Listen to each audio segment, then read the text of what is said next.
Hey, everybody. Ooh, I just saw it. Oh, that's the phone doing what we just did. All right. There we go. Do we have anybody in chat yet? Not yet. We do. We got Stav. Great episode last time, Stav. Yeah, good job, bud. Yeah, and we are joined by Barry. Who doesn't know where to put his eyes? Where's the best place for him? Just talk to Jesse. Yeah. Okay, talk to Jesse. Will be all right. Okay, yeah. Because, You don't have to mug the camera. Yeah, well, That's you know. the ham in me will do that. My naturally hypnotic personality, I can get people to start sending in donations almost immediately. Perfect. So Trained by Aleister Crowley himself. So me and Barry go way back. We met, like 3-4 weeks ago. Yeah, we met at a party 3 weeks ago. He was playing some absolutely savage slide guitar licks. I said, "Hey, you want to be on my show?" And he said, "Yeah." Yeah. And then I messaged the wrong person, and they said, "I think you're looking for Jesse." And so then I messaged you, and the guy who was very forgiving, and he knew who you were, and it was like, "I think you're looking for Jesse." So that's good. Yeah. And so we're gonna actually be kind of getting to know each other on camera today. Yeah, that's true. Yeah. That happens. That happens in the entertainment business that we're in. That happens a lot. So you have to get used to that. A lot of people use drugs and alcohol to get over that hump, but we're just gonna raw dog it. Yeah, absolutely. Going super hard. Yeah. Well, you're not exactly raw dogging it. You're not exactly raw dogging. One third of it. But you said you're gonna only have 2 hot dogs tonight. And I'm having no hot dogs because my playing deteriorates upon the consumption of hot dogs. I've got a slight curve. I get a little better and then I get a lot worse. Yeah. We have Megan. Hi, Megan. Hi, Megan. Megan, are you gonna do an episode with us someday? Yeah, come hang out. What's Megan's area of expertise? She's ukulele. I thought maybe it was like Humboldt squid, but okay, ukulele is cool too. So wait, can you tell us something about your time playing all of this kinds of stuff? Yeah, tell us Tell us your about who history. the heck you are and stuff. I grew up in Central Florida, in rural Central Florida, in Winter Garden, Florida, hence the southern accent. And I started playing guitar in 1977 after buying the album Kiss Destroyer and wanting to be like Kiss. And so I had a crappy, what the brand was called, what brand of acoustic guitar? It was a piece of crap. And then I got a piece of crap electric guitar. And then I got a good guitar. And then over the years, I just kept playing. And at some point in the 90s, I think, maybe even the early 2000s, I thought, I want to learn how to play slide guitar for real. Because I knew how to kind of like, I could play like average slide, like, but I thought, I really want to know how to do it. So I just sat down and started woodshedding and learning how to play slide and listening to a lot of slide Delta blues players. That's really where you need to steal from, is just go right to the source. Blind Willie Johnson and, Muddy Waters and Charlie Patton and all those guys, they all use slide in different ways. But Blind Lemon Jefferson. And so I've been in rock bands, and my claim to fame, boy, and this is a really slippery slope, is I made a couple of records with the now infamous drummer from the Velvet Underground, Maureen Tucker, whose political hard right turn was far harder to the right than any of us ever suspected. Like the drummer for System of a Down. I was like, do you know what band you're in? Yeah. Yeah, kind Same of, issue. Yeah, same issue. Like like all this time, and you're like those guys who say, "Man, Rage Against the Machine, I loved them, but I wish they hadn't gotten political." I was like, It's like, do you, Yeah. what? I Yeah. actually had a friend that was like canvassing, going door to door for some political cause. Yeah. And there was a dude that invited him in, and they like talked about politics for hours. And then my friend was like, "Yeah, I'm in a band," and the dude was like, "Yeah, I'm in a band too." And my friend was like, "What's your band?" And he was like, "Rage Against the Machine." It was literally the lead singer for Rage Against "Oh, the is Zach Machine. De La Rosa? Yeah. Oh, that's cool." Amazing. Yeah, I think he hurt himself. They can't tour anymore because he injured himself. He has like a leg injury or something like that. Something that was like, jumping off PA systems, I think, probably. That'll do That it. will do it. We got Aria in chat. Hello, Aria. Aria. Hi, Aria. How are you doing? ARIA? I can't see the Yeah, name. ARIA. Just like the excellent brand of Japanese electric guitars, electric and acoustic guitars. My first bass was an Aria Pro 2. Yeah, they're good, Yeah, actually. it's still downstairs. It's a sick bass. Yeah, they're really good. It's got switches on it for like series parallel, all that. Yeah, I had one of those too. Yeah. I've got, they're good. So Aria, congratulations on your fine products Good. from the Japanese Good marketplace. job inheriting a name. made in the Matsumoku factory in Japan. Also, Megan, we are not kidding. Yeah, come hang out with us. Yeah. Ukulele. And Humboldt squid. If you know anything of interesting squid facts, the people love squid facts. Oh yeah, are you privy to our tangent game? Less important for you as someone who's not drinking with us, but Oh, is that? Yeah. Oh no, I'm not. Is there? yeah. You have a tangent we game? have a tangent game. We yeah. go on a lot of tangents. We do. Exactly like that. Like, let me tell you about squids. And then we're forced to drink, and generally chat Our drinks. chat enjoys that. Yeah. Drinks with Yeah. Well, we us. should Anytime we go on a tangent. probably do some of what we came here to do. Yeah. Oh, and yeah. then we could talk about Humboldt squid, which are really incredible creatures. I was at the Monterey Bay Aquarium, and I had a moment with a cuttlefish. oh yeah. Oh, they're interesting. They're They They're the smartest non-human animal. Nuh-uh. Yeah. no, it's they- manta rays. Yeah. They can't be Manta smarter rays. than an octopus. Manta rays. Cuttlefish are also cephalopods, like octopus. But like, Cuttlefish will solve mazes. Oh. You can get a maze and you can put symbols on the maze that have certain meanings, and it'll solve one maze, learn the symbols, and if you put a different maze and put the same meanings up, it'll know how to solve the other maze. I want That's to see good. the statistics between a cuttlefish and an octopus. Dude, because cuttlefish are the smartest cephalopod, and cephalopods are the smartest non-human. Okay. man, that part I didn't know. Manta rays passed the mirror test. Do they really? Yeah, so they're the smartest. They're way at the top of that game because they'll put a mirror in front of them and they swim in front of it, and then they start moving their fins back and forth, and they as if they know that it's them in the mirror. I had They no don't. idea. Yeah, it's a little known fact. You wouldn't pick manta rays like Yeah. that creature with nothing that it can manipulate. grabby hands, yeah. No hands, no nothing, but for some reason that brain has got wired for intellectual capacity. All right, well, I'll take bets on each of us gets a different animal, and we'll see. Oh, which okay, one is the right. smartest one. Right. We'll have a little And then we'll put them in a death match. Yeah, it'll be Yeah. great. With only weapons that takes intelligence to be able to use. yeah, right. Which ones are those? I don't know. Good I question. was like, you just pick up a stick. No, actually, like a musket that you have to pack. There you go. Every time you shoot it, octopus it's could like do a that. multi-stage process. Octopus can put back a gun, I'm sure. Anyway, It's just a bunch of endangered animals and me in a ring. That seems. I mean, there's a show for that. Sure. By the way, doesn't Barry have the best radio voice you've ever heard in your life? I have been told that I've wasted my talents by not being on some sort of broadcast. Well, here you are. Here I am. I was on a podcast for 3 years. I did a podcast called That Record Got Me High in fine. Florida. You guys should check out his old podcast. Yeah, well, I haven't been on it since 2021 because we had a falling out over a record by what was that record? It was Only Right and Natural by the Frogs. The frog. You guys disagreed about a record and it ended up in a falling. That's not well. It's not only that. It was also that I was spending every Saturday for 3 years editing this. I was a perfectionist about the Yeah. editing, so getting all the bed music and everything perfect. So I was pretty tired, and then we had a couple of guests that went south, like drummer for famous post-punk band who I won't name, but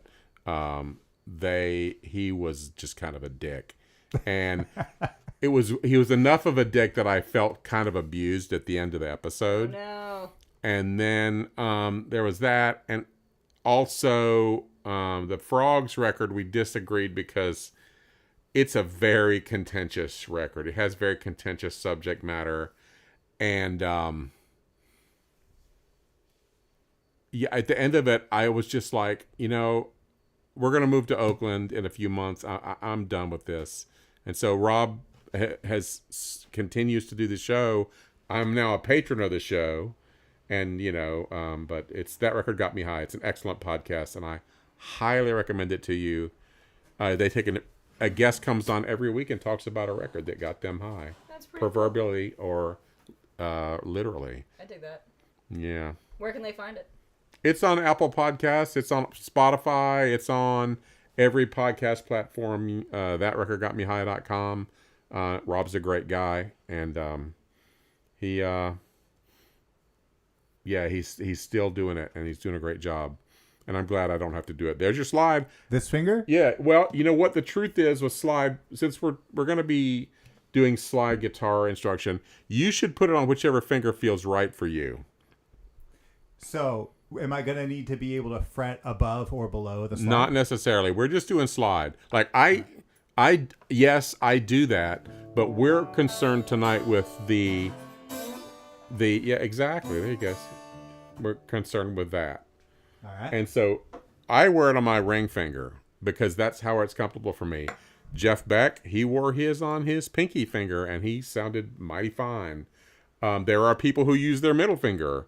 Adrian Ballou puts it over his index finger and plays Liz, over the top. I apologize. We're going 50-50.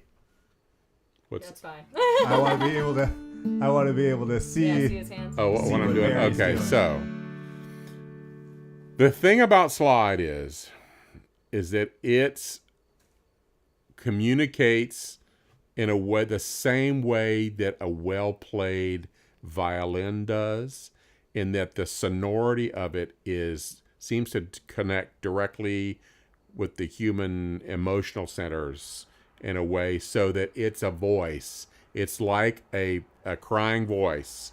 And so in country music and in blues, it provides that depth of feeling. Yeah. Sometimes to things that don't even warrant it. But if there's a great steel player on, you'll be like, oh, that's really special. So, and I guess that's what got me interested in doing it, was like, oh, it's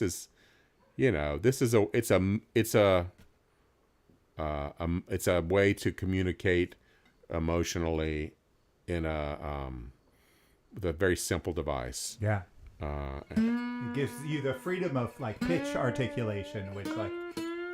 All right. Yeah, I guess technically. What's our first lick? We're gonna tune up. I'm gonna tune. My old guitar goes out of tune. Let's go.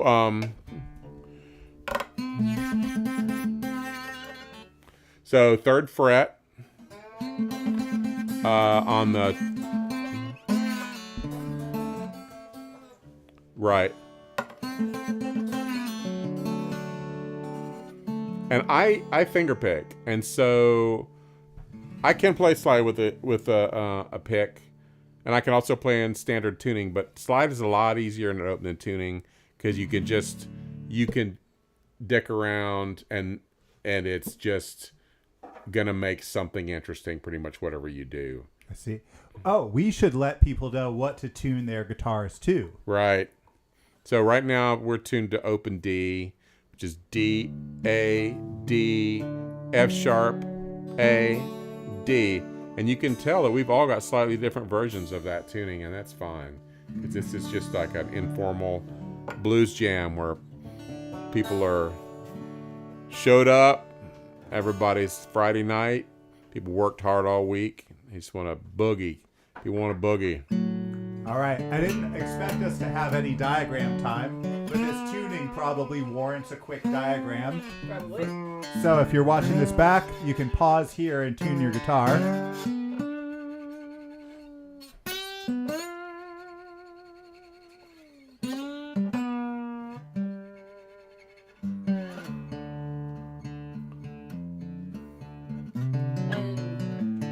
And you're playing with a capo. Would you normally play with a capo? So there's E, A, D, G.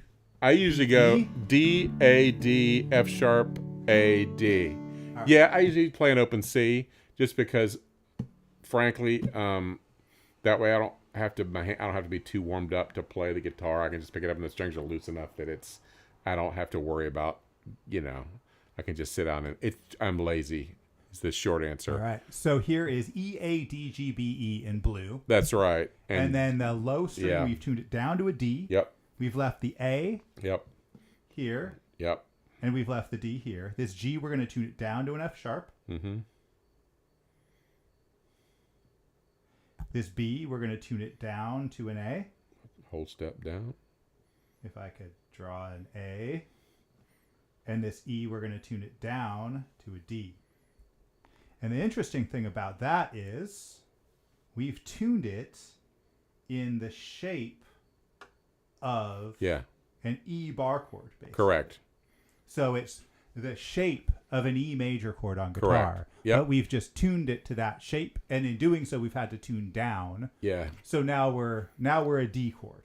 Yep. So it's D, A, D, Dad, F sharp, A, D. Yeah. And another option is to tune that F sharp to a G, and that's Dadgad. That's right? the Jimmy Page. Yeah. Well, he actually stole it from Burt Jansch and the '60s folk players, and I do mean stole because they were thieves, but he literally stole an entire song from Burt Jansch called Black Mountain Side. It's called Black Mountain. The Zeppelin version's called Black Mountain Side, and then the Burt Jansch one's called Black Mountain something, and it's basically the same song and the same tuning. Dadgad. So the lick that you were saying is Yeah. it's all very droney. We've got Pretty this much D going on, but this open F sharp and A, you can slide that up to third fret. And the third fret is. What that gives you is a C and a C and an A. So it's like a ninth chord, or like a dominant seventh chord. And are you so you're with a slide guitar? Yeah. You're thinking more about where your frets being on your frets. I think, right? Is that right? Yeah. Or you're sliding up. I mean, you're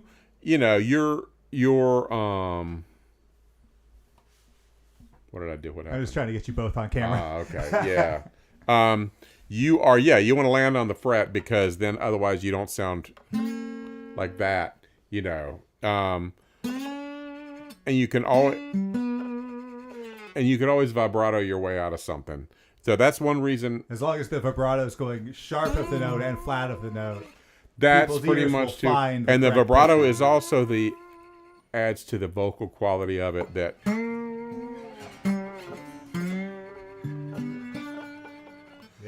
Yeah. So practicing your vibrato is super important, and getting a vibrato that represents something that you feel. Like my model for vibrato is David Lindley, the late David Lindley, who played with and Jeff Beck, those two. Like if you want to know I want to play slide guitar like these two people, you can't go wrong with either one of those because they both had. I'm gonna have to watch this episode back and all of these names, look up every single one of them. Well, David Lindley, he played with Jackson Brown, and he had a band called El Rayo X, he played this thing called a mellow bar. It was a stand up lap steel with like covered with fur on the outside. You can still get them. But his playing was very distinctive and very it had that intensity of emotional connection because of his tone and his note choice. It was very moving. And Jeff Beck, his slide playing is just like untouched. He was such a wizard that it's there's a YouTube video of Jeff Beck playing from 72, his 1972 band, which my wife Susan, who's sitting over there in the corner, does not like the 72 band because she doesn't like the vocalist, a guy named Bob Tench.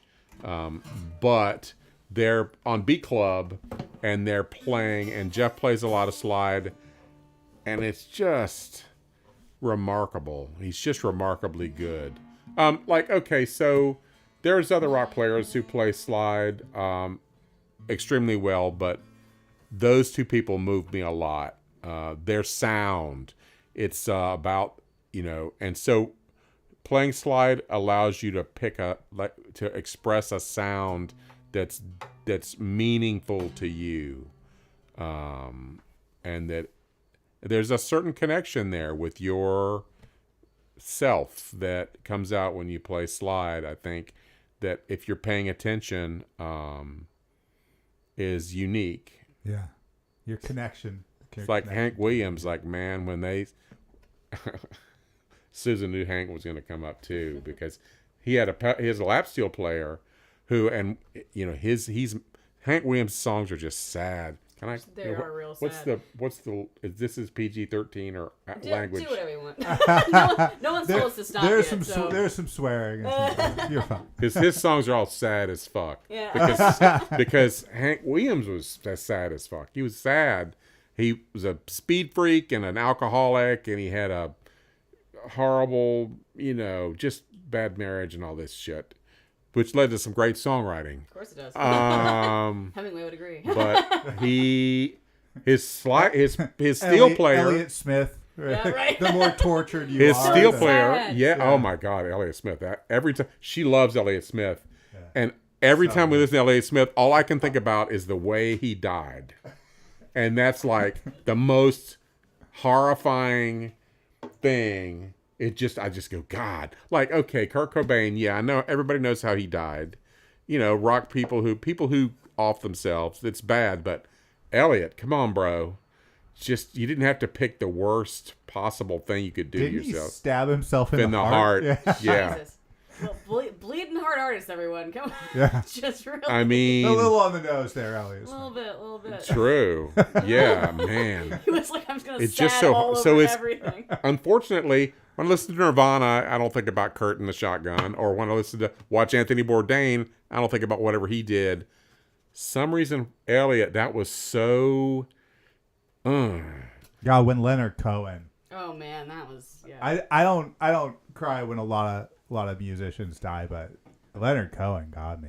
There is a couple. Well, he didn't kill himself, did he? He didn't, but He just died. Just his passing. Oh yeah. Well, Yeah. he was one of those guys that he influenced the people who influenced the people who influenced the people. Like he's at the top of a pyramid of influencers. Like, the secret sauce in all of that is, it's Leonard Cohen. Like John Cale. Oh, well, there's Leonard Cohen is behind, back there. Yeah, like a lot of the best songs you've ever heard are Leonard Cohen covers. Right. But Leonard Cohen never got as popular as the people no. covering Right. his songs. Right. No, that's All true. right, show us some more licks. Okay. So we've got. American Woman. So what strings and what frets are we? Open. Third. On what strings? Just let's do it on the low D A D. So we're gonna go roots and fifths. But at the top we're gonna do a little vibrato.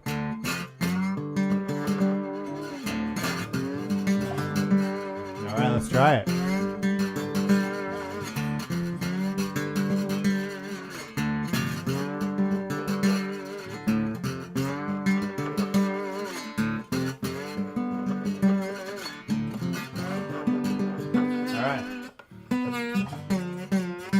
Now, there's a riff there. That's a slide lick. So let me give it a try. You see, and I'm doing a little. How I'm about just you, Liz? Give it a try.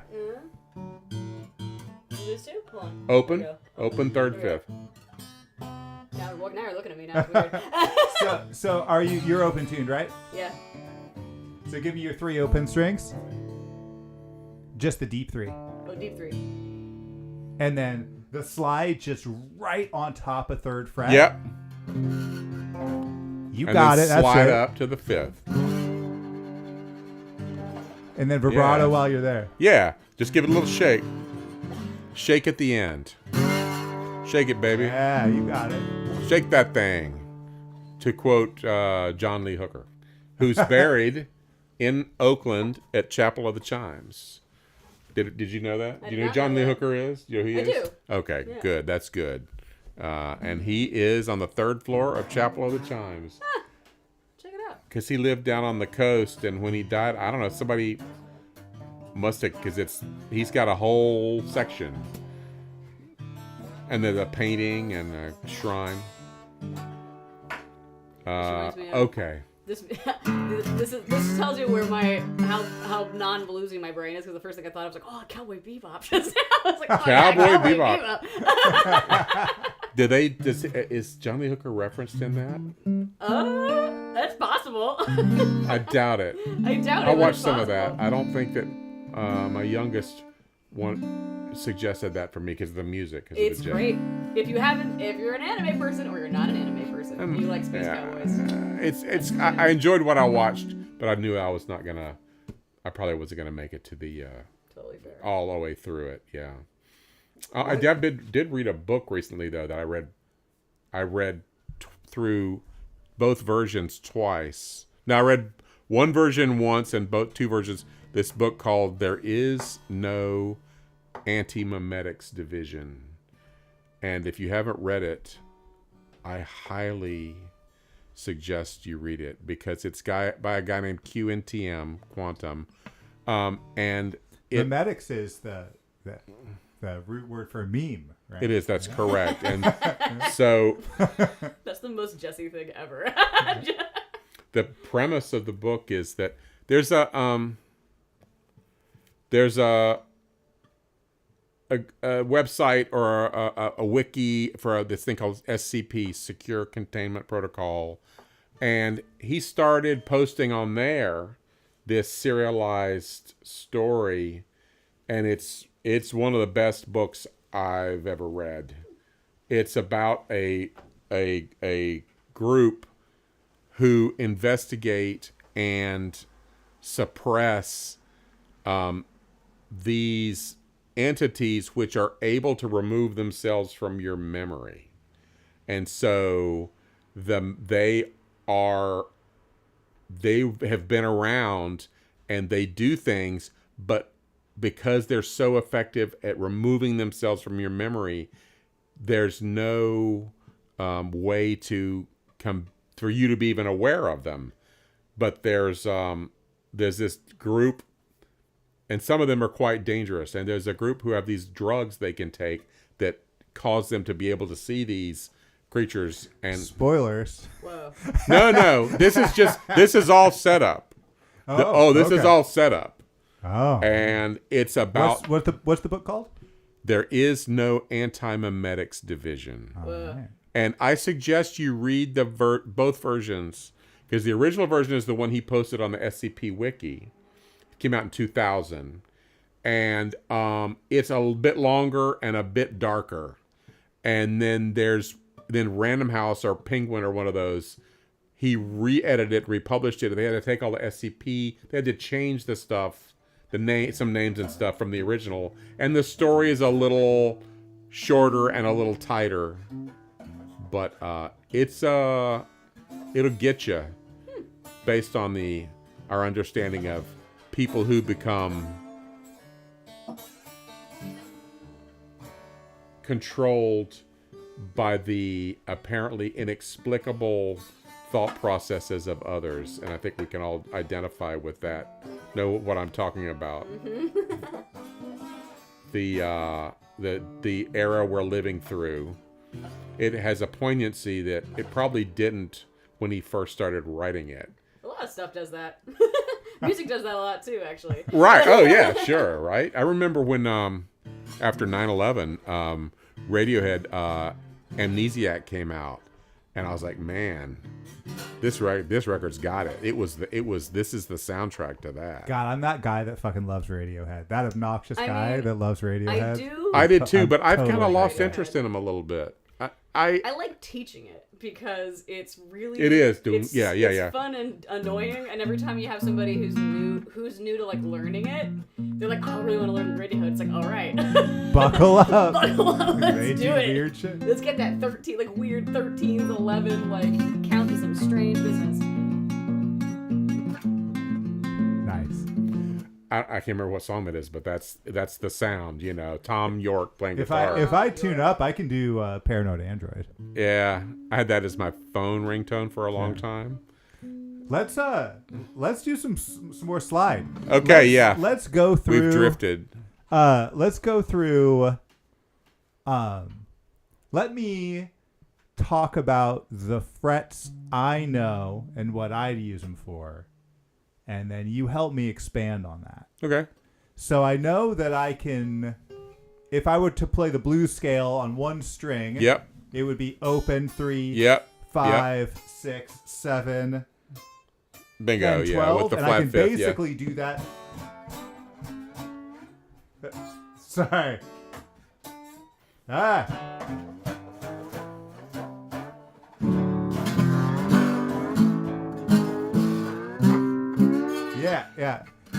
And I know that I can kind of do a nice lick if I'm going from the third.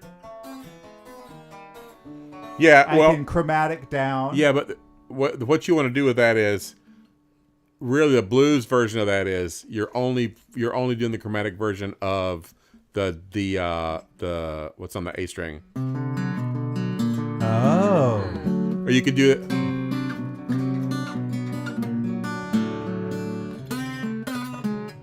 Oh. So it's a modal drone. I see.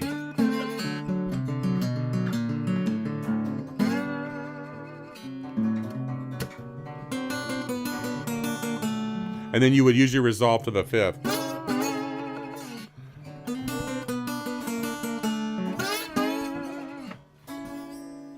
Up to the 7th fret. Yeah, fifth. You're talking about intervals. Correct. Watch Yeah. the ground up episodes, and then you'll know what a fifth is. Was that like Hamburger, the ground up episodes? Yeah, the from the ground up. Oh, from the ground up. Very different like concept. Yeah. Yeah, we had some people. Yeah, it's like Hamburger. Some people come on, and basically we went from music theory just from. The beginning. I was just being a dick. I sorted that out. I knew that from the get go. All right, so then, third fret's important. Third fret, third fret's right but you're usually moving. The third fret's usually getting you to the 5th fret.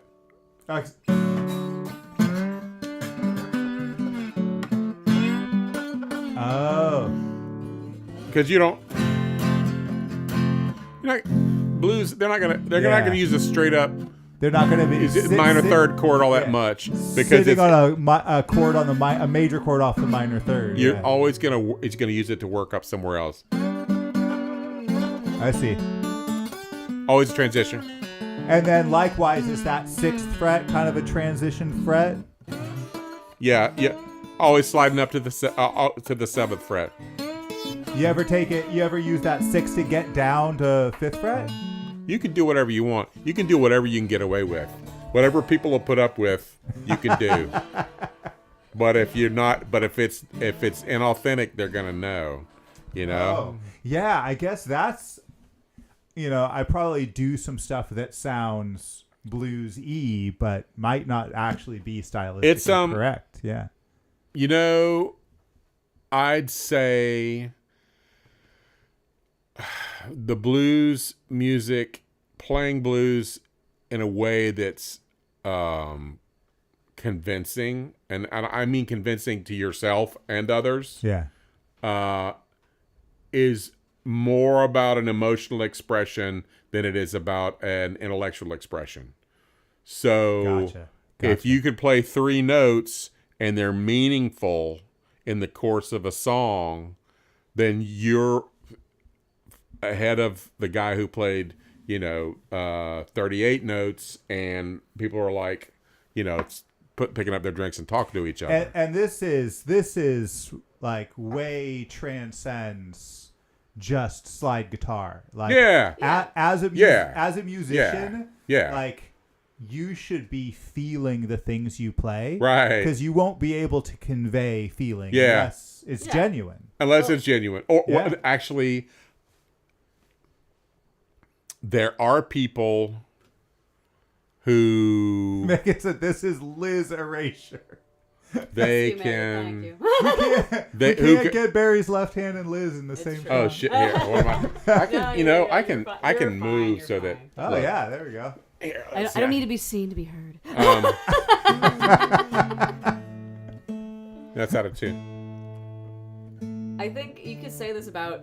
I mean, I would say this almost about all art. If we're talking about being specific about the things you feel and what you use, like like space. We forget about silence being important as well. Like the space that we use is important too. Yeah. We're playing different types of music, and I think about jazz all the time this way. Because, you got stuff like bop, and bop is full of notes, and it's all over the place. But there's specific More notes. notes, too many notes. Yeah, the ones that we use are important, and we want to know. Just like words. Words are important Right. too. Like when we were picking how we write. I have certainly given a music lesson or 10 where I was like, "You're doing great, and I know this is gonna sound weird, but we have to turn the lights off." Yeah.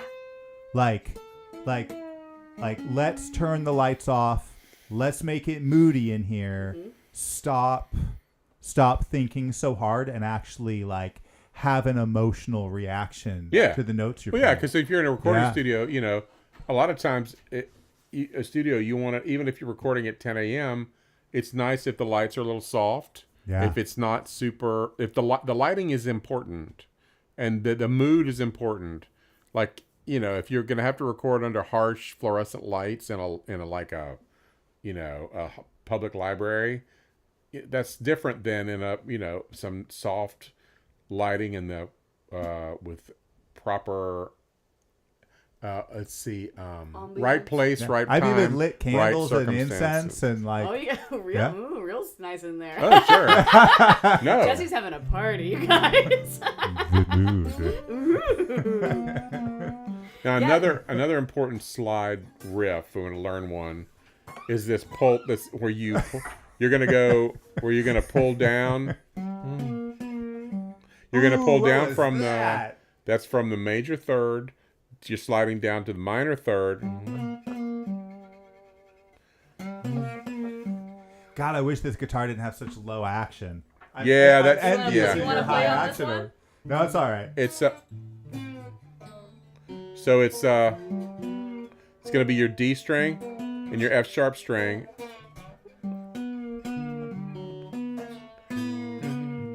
Think about how like a cat cries, like a meow.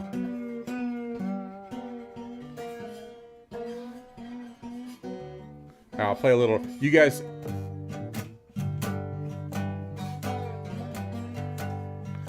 riff on the 7th fret.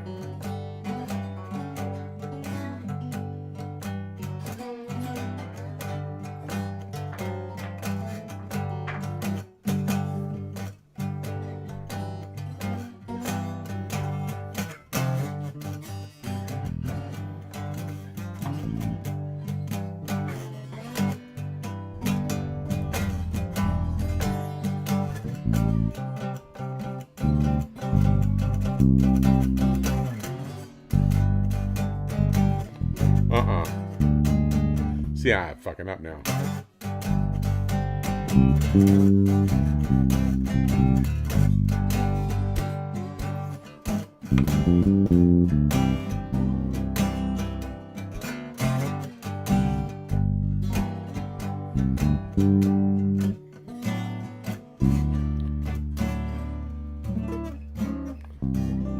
and playing while you've got a slide on and your guitar is turned up this direction is a challenge.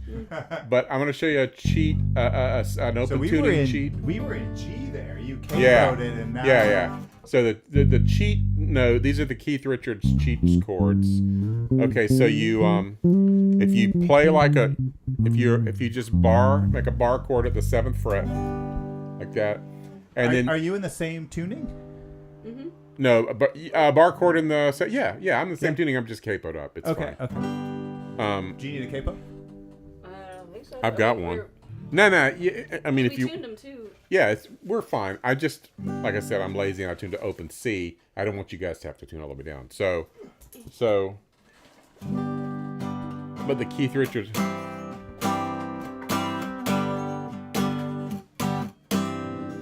Is you play what would look like an E7 chord or a G7 or what would it be on a regular guitar? A B7 on a regularly tuned guitar.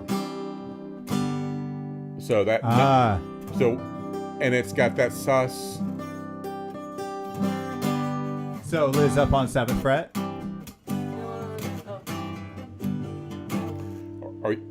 Oh wait. 7? That's where it was. Oh, maybe you're on the 5th fret. Go on the 5th fret. Yeah. I'm sorry, my bad. Because I'm counting wrong. Yeah, you should be on the 5th fret. Oh, interesting. So then, because then this chord form gives you I see. takes you back to the root. It's a sus chord. It's a, what is it? Yeah. Right. You're taking the 3 up to a 4, Right. And you're taking the 5 up to a 6. So it's kind of like. Yeah, because you can add one. Yeah. If you add your pinky in there, it's actually. It's like a 4 chord harmonized over 1, making it kind of a sus chord. Yeah.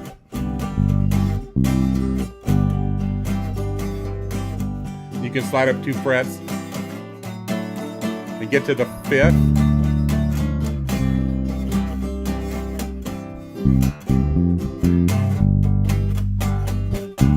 I like the open tune. I never play with open tuned instruments. Yeah, I'm going to warn you, it's addictive because you can do so much with so little. Because I'm pathologically lazy when it comes to playing guitar. Like I will try to get the most. I'll try to get the most out of the least amount of finger movement that I can do.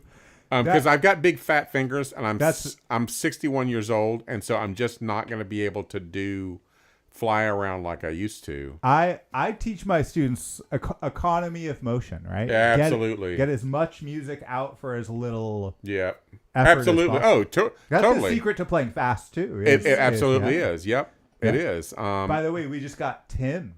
Hi, Tim. Oh, I doxed him because Tim is not his name. We got T. Herrenberg. Terrible. Yeah, it's not Tim. That's not Tim, man. Or Tim's at work right now. Or an important job. Or driving an ambulance. He shouldn't be on YouTube. Maybe it's Therenberg. Oh, T. Herrenberg? That might be right.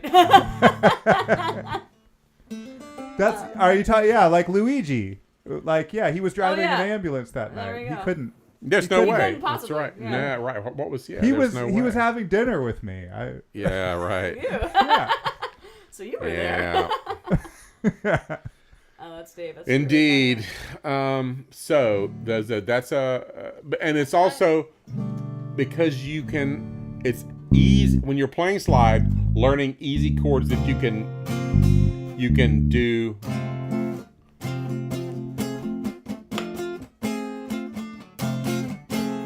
Got it. So you're treating an open tuning as if it weren't, and learning chord voicings from pretty much there. Yeah. And they're mostly based on bars because they're already open. Already open, exactly. Oh, this is so much easier. Oh my god. Fuck the guitar, man. This is so much easier. Are we converting you into a slide guitarist tonight? It's so much easier to do.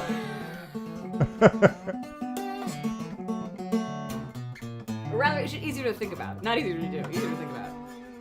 any instrument or style, you can work as hard as you want at it, right?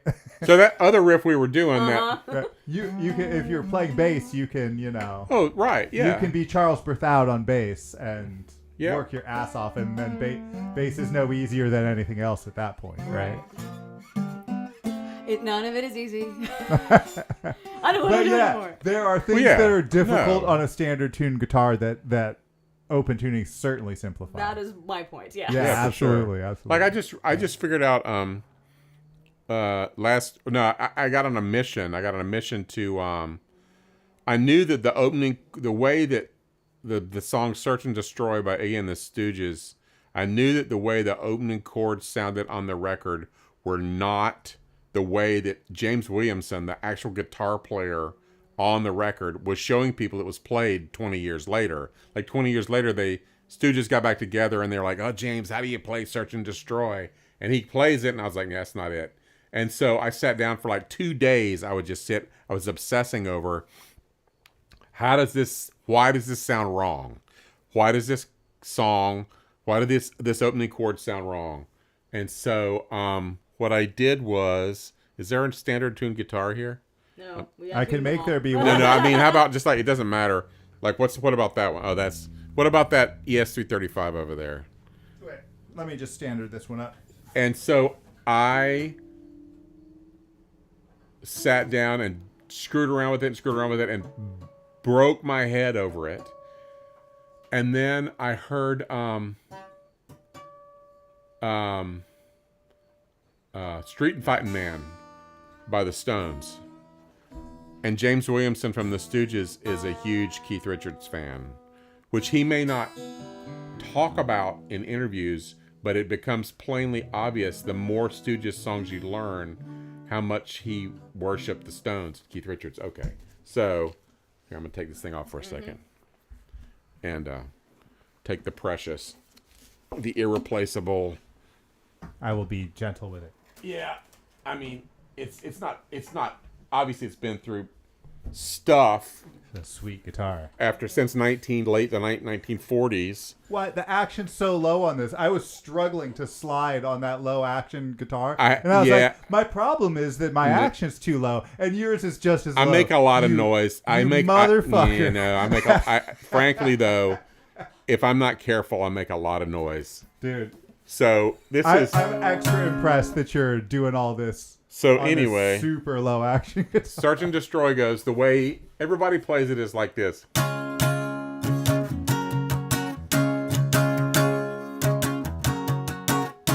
And then it's got a solo and blah, blah, blah, blah. Those are the chords, but the voicing is wrong. And I heard Keith Richards, I heard Street Fighting Man. I was like, holy shit. This is how you do it.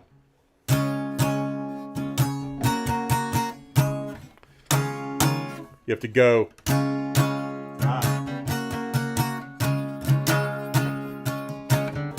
Because you can have the open. That's a G form bar chord. It is. I was just going to say It's absolutely a G form bar chord. The most obnoxious of the bar chords. It is. But it allows the open. What I couldn't figure out was how James was getting the ringing open C sharp at the top, because he's obviously not scrunching all his little fingers together and doing that in Iggy and the Stooges, but what he's doing at Street Fighting Man is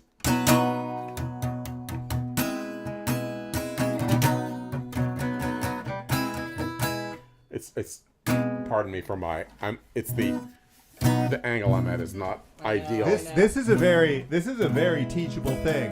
Can I take the reins for a second here? Yeah. Yeah, sure. So, oh yeah. let's see. Sue, can you grab that? I think we have a shot that's our hands. $2,500. So it doesn't look like a $2,500 guitar. So, and there's only one. Mm-hmm. So there's 5 main voicings on guitar. Yeah. Right? E, A, D, G, and C. And there's the secret one that we won't show you. Yeah. And then people will play bar chords by taking that. Yeah, moving around. And move it up. And they'll do it with the A form. Yeah. A, Yeah. It's harder though because you But that's have where big fingers. yeah, It's hard. E and A is where people generally stop, but there's nothing stopping you from taking a D chord. You can do that too. Yeah. Yeah. Or a C chord. Right. It's work. Everybody, is it's called work. the cage system. Yeah. Yeah. There you go. Okay. Didn't know that. Or a G chord. Right. The least used. The most obnoxious of the shapes. Yeah, it is. This one is absolutely brutal. It's absolutely I spent weeks doing nothing but barring this chord to and be you're able still to missing do the upper, the high note, Yeah. which is the trick. That's the only reason to do it is you get that high note ringing. Yeah. Yeah, it's a pain in the ass. Wait, no, it's the fret I'm on. It's the guitar. Oh, That's it's the actually right fret. the guitar, not me, It's he choking says. out. No, well, it is. Yeah. Anyway, no, it is. Yeah, see, I got it. but then you can also make the C form from there. Yeah. But but every different one of these shapes has completely different embellishments available. Mm-hmm. Like if you were on an E chord, Yeah. you've got this minor to major third kind of bluesy thing, and that follows for all the bar chords. Mhm. If you can do it Right? in one place, you can do it That's everywhere. right. And then you've got these kind of country things on G. That's right. That's right. Where you move that. Yeah. And there's nothing stopping you from barring that up. But it's just a pain Well, in the there is neck. something stopping you in that it requires a great deal of dexterity and long fingers also long helps. fingers, skinny fingers. Not that it's impossible if you don't have long fingers, because all of your hands will do this. But you basically you put your pinky right here to do just this much of the G form Yeah. Right. to get that. And if we're thinking about just a little bit of the theory behind some of that. If you're talking about a lot of blues and a lot of country and a lot of rock and roll, you're talking about 1s, 4s, and 5s, and those are those chords Pretty right much. next to each other. You're playing with the E shapes and the A shapes, and they're all hanging out right in a pocket. And you can get to them pretty quickly using those shapes. And if later we wanted to, we could do a whole cage system thing of how to find all those shapes in the same key. Basically, if you were to take... Gosh, we have the time. Should we do like a super quick cage system crash course? This has nothing to do with It has nothing to do with slide guitar. guitar. But I like that you mentioned the embellishments available for different voices, because that is something that I don't think about as much. Oh yeah. That's like one of the main things that makes me choose one voicing over another. Yeah, because it's enough trying to find, because like I know I'm willing to bet somebody here has tried to look up how the cage system works, and it made zero sense, because it made zero sense for like a million years until I had to explain a way that did make sense. Yeah, there's a million different ways to explain it, and one of them is pretty relevant to what we're talking about. So let me just zip through that explanation. Okay, so let's take a guitar. This is a guitar. A beautiful photorealistic depiction. I'll do a little soundtrack work behind you. Yeah. Oh, perfect. Demonstrating the cage system. I'll just move some chord. Yeah. I'll move just like some certain figures around. Yeah, that's good. It's all what you can get away with. All right, can anyone in chat tell me what notes are in a C major chord? What pitch classes? I'll give you the first one. The first note in a C major chord is C. I did my job. I bet somebody knows. Anybody else know what the other notes in the C major chord are? Anybody? See, the delay in chat makes asking chat questions It very does make difficult. it really hard, yeah. We're going to pretend that they've already answered and be like, that's Cool. correct. Yes, Jesse, that's a C and a G and a C and E and a G. Okay, if you play a C and E and a G on a piano, it's a C major chord. Mm-hmm. If you play a C chord, if you play a C chord on, Megan got it, C, E, G. Megan. So, if you play any collection of C's, E's, and G's, that's a C chord. Okay, we're gonna find all the C's, E's, and G's on a guitar. C, E, G. G, C, E. And it's the shape of a C major chord. If in fact you know that is a C major chord. There's a G, and there's an E, and there's an E,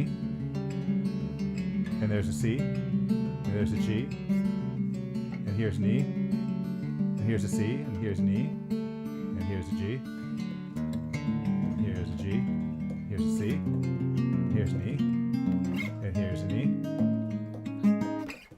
here's a G, there's a C. G, C, choke E, out at that point. G, C, Big E, fat G, fingers. C, E, G, C, C.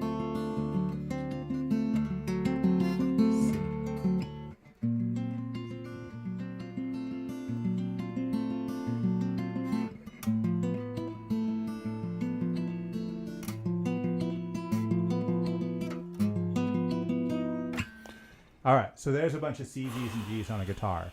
Whoa. And if you were to look for chord shapes in That's there, also called the world's most boring solo. If you just played those, just play them in order, and that would get you thrown off the band store. Yeah, right. Yeah. so there's a C shape, Come on, man. right? C shape, Yeah, right. C. Yep. And then if we were to treat this as open, Yep. this is an A shape, Yep. That's right. right? And then we've got A shape. And then if we were to treat this as open, Mm-hmm. That's right. there's our G shape. That's bingo. Yep. Yep. You're moving where the top of the guitar is around as you do this. Yeah. So Yeah. let's pretend this is open. That's right. That's exactly right. There's an E shape. E shape. And then we're going to move open to right here. Oh, wrong tool. We're going to move open to right here. And then this is a D shape. Mm-hmm. So right here we've got D.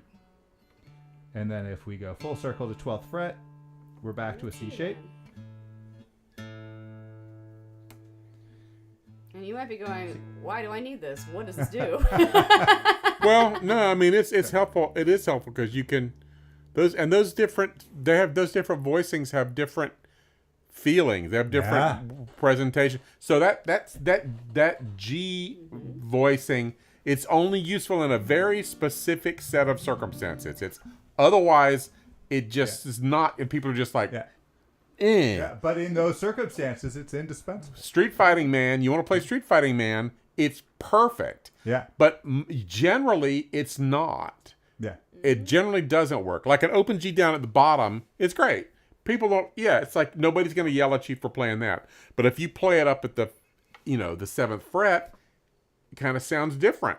And unless it's exactly right, so that E voicing is the vast majority of the time. The E and those A voicings are just like the ones. Yeah, they're the meat and potatoes. The meat and the absolutely. Well, and you could go even further with them, which we don't have to do right now because it's too far to the left. Right. But like to adapt those voices to go, okay, well if I have an A shape, what can I do to that A shape to make it into a 7? That still in standard? Right. Is that still in standard tuning? Mm-hmm. It is. It is. Yeah, So to wrap this up, when you say caged system, the word caged is not arbitrary. It's the tightest clusters of notes that you can turn into chord forms. Right? There's only 5 reasonable ways to do a tight cluster of notes under your hand. And they're shaped in the order of C, A, G, E, D. Mm-hmm. So we didn't just come up with that word. It's literally the order of the forms as you go up the neck. Mm-hmm. And thus concludes our cage system diagram. Yeah.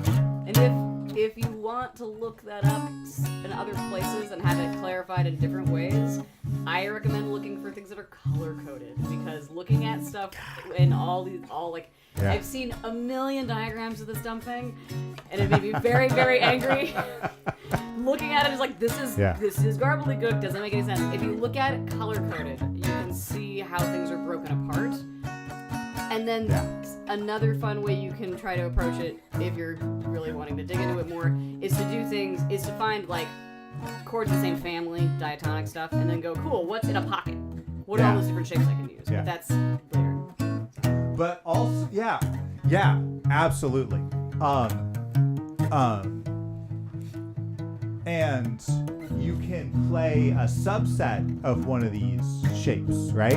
You don't have to play the whole G shape across, too. Yeah. Right? Like, technically, you can just play the high 4 strings of a G shape. The Street Fighting Man he's not hitting this one. He's going C, G, C, E, C. But he's skipping that because you don't need that. He's muting that. Yeah. Because he really wants this sound. Yeah. And then he goes to go the C sharp. The C sharp. We have a new. I don't think we've ever seen Jillian. I know Jillian. I don't think we've ever seen her in chat. Amazing. Hello, Hi, Jillian. How are you doing? Thank you for commenting in chat. It's wonderful to see you. I was curious about what you're doing with your right hand. We talk a lot about what your left hand is doing, and if there are any. Yeah.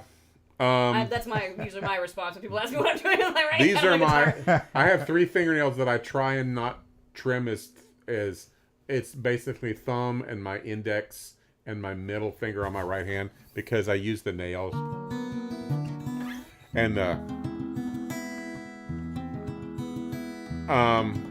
I really just use those 3 so I have a friend who's a very skilled classical guitarist, and I always feel terrible when I also feel terrible when people sing classical guitarists are like, what are you doing? Like, ah.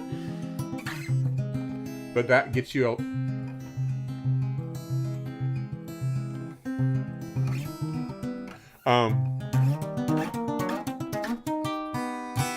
That was a diminished. Yeah, but I was using an augmented shape. Oh, that was augmented. Sorry. But I was moving up in minor thirds. So I was cheating. Does that hit every chromatic note? Let me think about that. Probably, yes. Up in minor thirds. Yeah. Oh, I should be able to answer that quickly. I did a whole thing where I was for a while I was using the half whole scale. I was using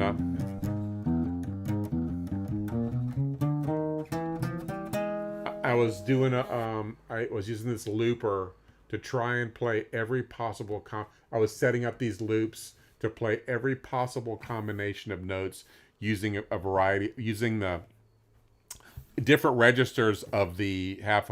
I would use like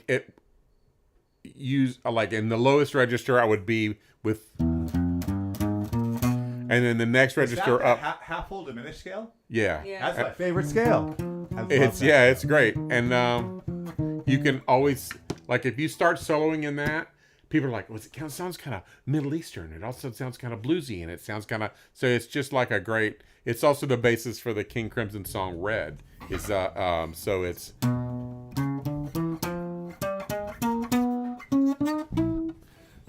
It's also heavy as fuck. It is, because you get major and minor, and you get flatted fifth, and you get minor second, you get minor second, you get minor third, you get major third, you get flat fifth, you get fifth, you get sixth, you get dominant seventh, and you get root. And so you've got a huge amount of, and so you can go from, if you go from F7, and those are all based on, that's all. So we could get theory heavy right now if we wanted to. Yeah. The octatonic scale I did get stuck in augmented scales for a while, and I had a hard time getting out of it, because once you start, it's like you kind of get looped around because it's you don't have as many note choices, and so the half whole scale or the whole half scale will get you out of that, because you get more note choices. These are all very esoteric. These have nothing to do with. We are quite esoteric. It's okay. Megan is saying, "Do it." You want us to go theory heavy? That's when I threw the baby. No, that's when I We probably should do some sort of a music break, huh? That's when I threw the baby from the airplane. The pilot came on and said to make room for Jesus. I looked down between where we were seated. The infant's face turned up to me and bleated. It's an obnoxious song I wrote about them throwing a baby off an airplane to make room for Jesus. Great. Keep going. I don't remember all of it's. That's like the one with the throwing a chihuahua out there playing. That joke that takes like 10 minutes to But tell. Johnny Ramone made an entire career out of these two chord forms. Yeah. 1/4 is fine. If you hear anything on a Ramones record that's not this, Johnny did not play it. They brought in an outside guitar player, probably Chris Spedding or somebody to play Really? it. Absolutely. That makes sense. Yes, Johnny played these chords or wherever you wanted them, but that's what Johnny did. Other than that, it's somebody else. If there's a solo on a Ramones record, ba-ba-bum-bum-bum, it's somebody else. The secret to music that there's only 3 chords, and it's really how you play those 3 chords that do anything. Really, there's like 6 chords, but like you could get away with 3 of them. Well, yeah, I mean, I think Lou Reed had a rule about like there's not like once anything more than 3 chords is jazz. It's like, no. Yeah, the Cage system has basically 5 chords equally spaced across the neck. If you look up open voicing triads, it kind of spaces 6 chords evenly across the neck. If you look up like drop 2 chords, it spaces 4 different chords evenly across the neck. There's like so many different ways you can like dive in. And Do you know Johnny Marr uses a capo on almost every song? I have capo hate. Really? I'm a capo hater because I don't play open tuned instruments usually. So I get upset about capos being We didn't know that until we watched this thing like Johnny Marr band playing live in the studio. It was a studio thing, and like he was playing all these Smith songs. He had a capo on every song, and I was like, "What?" And it was like, "Who knew?" Yeah. oh, you're talking about Elliott Smith? No, Johnny Marr from the Smiths. Oh, from the Smiths. He was, and you know, there's the famous "How Soon Is Now," but every other song he had in an open tuning, and he had a capo on the guitar, and I was like, "Damn!" And that so that's what they're used for. Capos are used for should be used for open tuned instruments because that's what they're helpful for. Yeah, but you know, also, frankly, you can go like this on this guitar, and you can put a capo up here, and you can put it at the 7th fret, and it changes everything.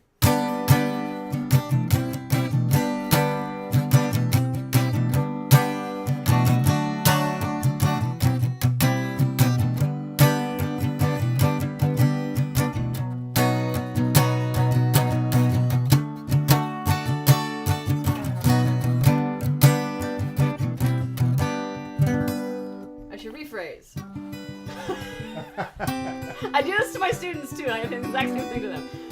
I should rephrase that. It's what I dislike about capos is when people are learning Crutches. They're using them as a crutch. They're using them as crutches, and they absolutely take away. They let you not learn what you're doing. They let you play stuff without knowing what you're doing, and I have personal vendetta against that. I want to know what I'm doing, and I want to make sure that my students know what they're doing when I teach. So that is the reason why I'm usually playing jazz guitar, which has there's no capo room for that. Sometimes usually. I think about but if jazz guitar, you also have to add heroin into the mix. Well, that's true. Yeah, there's a lot of things you give up with jazz guitar. Sometimes I think about though when I'm teaching is I'm just kidding. I'm just kidding about the heroin. They weren't all junkies. There was at least one who was not a junkie. I think Coltrane. Coltrane was pretty straight-laced. yeah. After he was a junkie, he was straight-laced. No, he wasn't. After Coltrane cleaned up in the 60s, he was straight for a while, and then he started taking acid. And so once he discovered acid, he took a fucking lot of acid. And so those records, like, where you go, damn, like those records that are like totally out, he's tripping. He's tripping balls. And that's great. Because but he wasn't selling any records and people weren't coming. Like, there's a Coltrane Live in Seattle record from like the last year of his life. And the audience is like 150 people. Like, because people were not going to come out and hear, Rashid Ali and Coltrane and Pharoah Sanders and just absolute shrieking.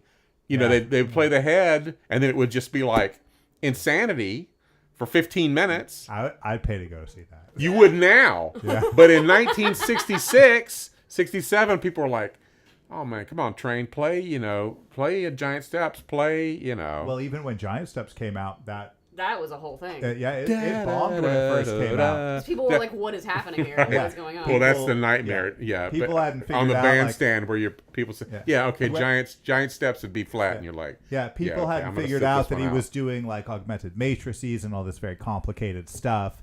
They just knew it sounded weird. Right? That was before. Well, it did. Yeah, actually, though, it goes back to George Russell.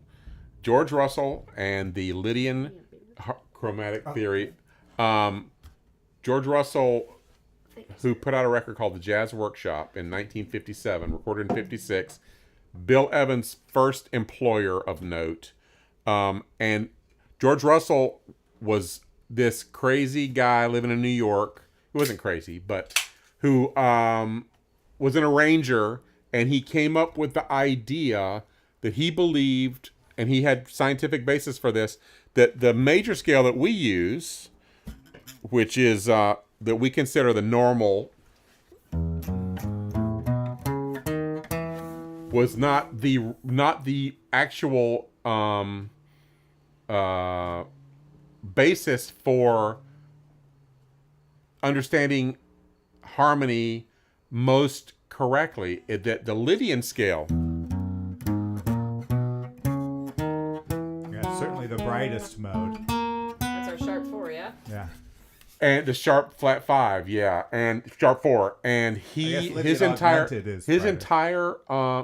brought this tome, the Lydian chromatic theory of harmonic. I can't even remember the name of it. There's the Jacob Kohler, the like super mega ultra Lydian. I don't know what he calls it. But here's the thing. Yeah. So he employed Bill Evans. He made a record called The Jazz Workshop, and then a lot of people read that thing, including Miles, and heard the Jazz Workshop record, and it was incredibly influential. There's a song called Concerto for Billy the Kid, which is Russell wrote specifically for Bill Evans to play, and it's on the end, the last song on Jazz Workshop, and it's some fucking monster song that you go, this is 1956? Like, it's like, holy shit.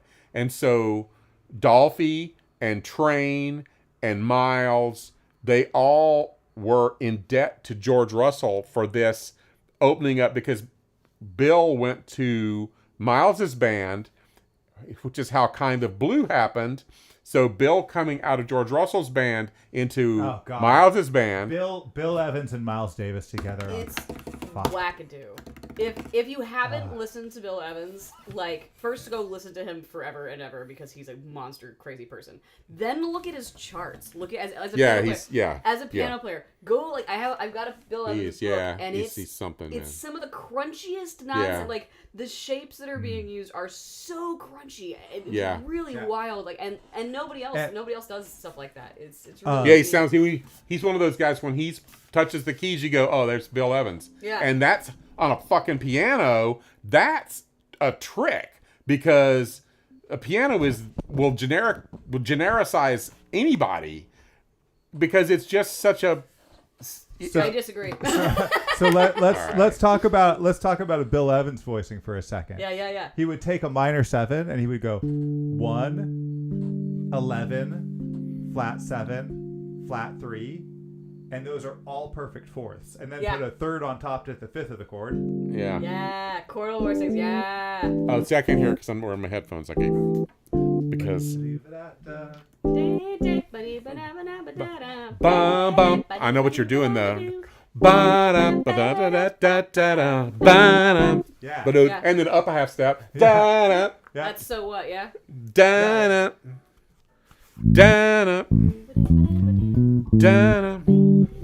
Cannonball. Train. Which one's left? Yeah, there we go. Yeah, he's so crunchy. Oh, look at you. I want to look at it because I have a whole book of him. I was looking at Bill Evans playing Alice in Wonderland, which is in C. Glorious Step. That's always the one. Glorious Step is. Oh yeah, that's a good one. I mean, well, he didn't even write it. Scott LaFaro wrote Glorious Step. Scott LaFaro. Fuck. Yeah, right? Taken from us too young. Yeah, I think Bill's changed the course of Bill's life for sure. I think it destroyed Bill Evans. So Bill Evans and Scott LaFaro and the drummer they played with, I should know that. Modian. Yeah. For the Bill Evans trio. Paul Modian. Yeah. Oh, dude. Is it Modian or is it Motion? I think it's Paul Motion. Yes. I've heard it. I've been corrected by Jazzbos. Really? I have. God. Okay. Now we're going to talk about Paul Motion. Motion. Anyway, so Bill Evans and Scott LaFaro and Paul would play this stuff where they were just all improvising. And they would just take things anywhere and just hear where each other was going. And just this absolutely telepathic improvisation. Yeah. And then Scott LaFaro died in a plane crash. Nope, car wreck. 2 weeks after the recording of Live at the Village Vanguard. God. Damn. And yeah, it they and the entire world was crushed. And then Bill Evans descended deeper into his heroin addiction. Yeah. Paul Motion later started Paul Motion and the Electric Bebop Band, which is the reason that album is the reason I play jazz. Which Paul really? Yeah, So, Paul. Give me a moment to talk about this album. Let's ask Siri how it's pronounced. Paul Motion and the Electric Bebop Band, and they had a bassist named Stomu, I want to say, this Japanese guy that played a fretless 5-string, and he would like walk bass lines that were like, instead of just like just quarters, he would syncopate it.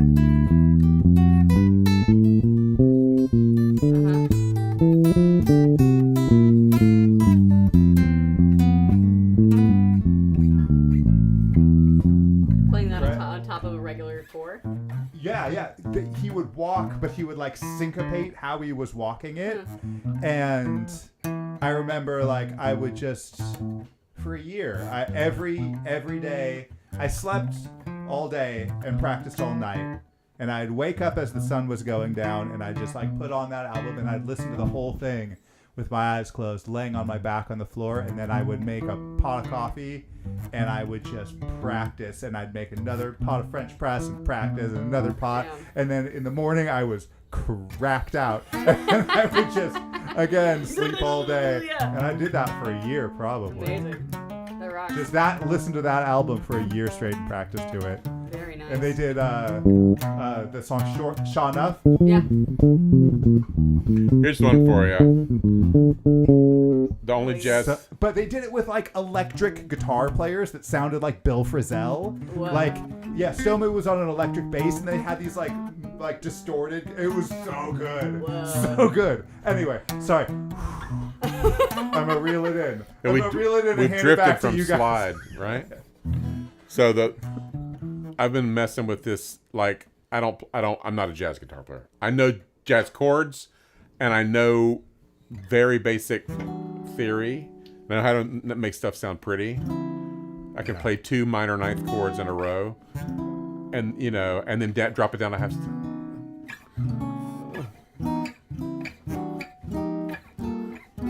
Dude, let's jam on that. Wait. Okay. It was 2 minor chords, a whole step apart. Minor ninth, then drop it down. It's basically. So you're starting on. Yeah. Wait.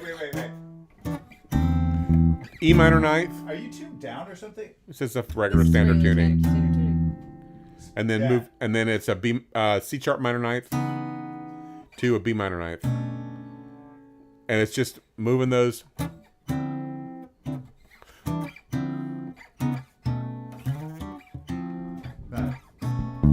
Oh, that's why it sounds like it's in D, because it's the so what trick.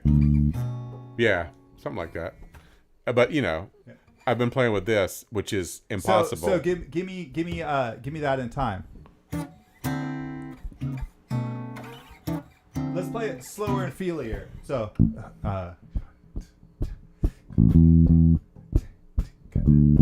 Okay.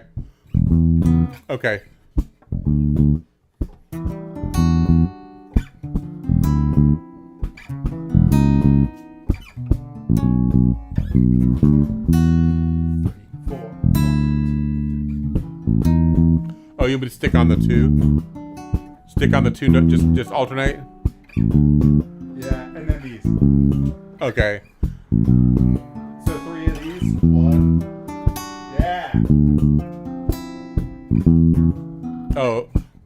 Okay, And yeah. here's the 3rd one. 3 times. And now go down. Keep that going for me.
We're off. Nah, just fucking with you. I just, I'll do anything to move a shape around and not have to move my fingers. Laziness is like, if I can just find a shape and just use that over and over. Like, if I can go back and forth, if I can switch to like, I'll just jump it down 1 string, and then we'll go down to a.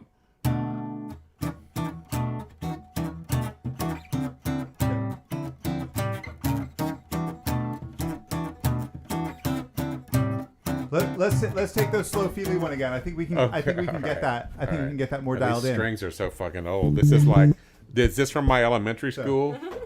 This guitar was this at? Can you was this give us at a backbeat? Killarney Elementary Go School, boom, boom. Winter Park, Florida.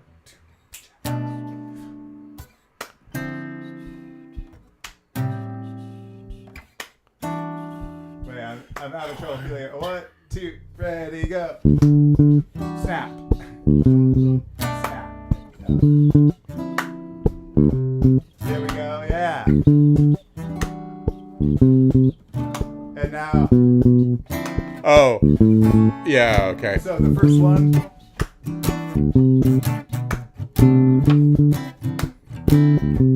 Yeah.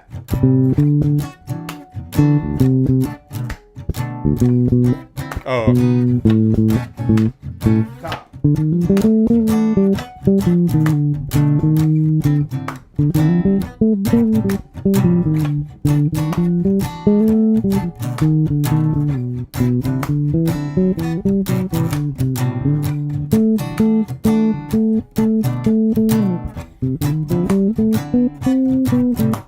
Feel bad you got relegated to claps. Sorry. I don't have another standard in here. Here we go. Oh, you're switching it up. Yeah, I mean, Yeah. There we go. That was cool. Yeah. You want to play us another slidey thing? Oh, sure. I was just gonna. I have to get this in there because I've been working on it for a while. Because I can't play it. I mean, but it's ahead. It's the song called Miles Mode or Red Planet. So it's Coltrane's version is called Miles Mode. Dolphy's version is called Red Planet. And they played it when Dolphy was in Coltrane's band. And then when Dolphy did solo, he had it. And what the funny thing about it is it's a Schoenberg thing. And Dolphy had been reading Schoenberg's great. Schoenberg. Sorry, got the umlaut over the O. See Schoenberg, and the tone row. So it's a tone row. The head is a tone row. Dude, I've been wanting to find somebody who wants to learn to improvise 12-tone serialized music with me. Well, anybody wants to improvise some Schoenberg shit with me? I've got this whole system. Okay, so the head is that Schoenberg. The head is a palindromic tone row. Yeah. Uses all 12 tones.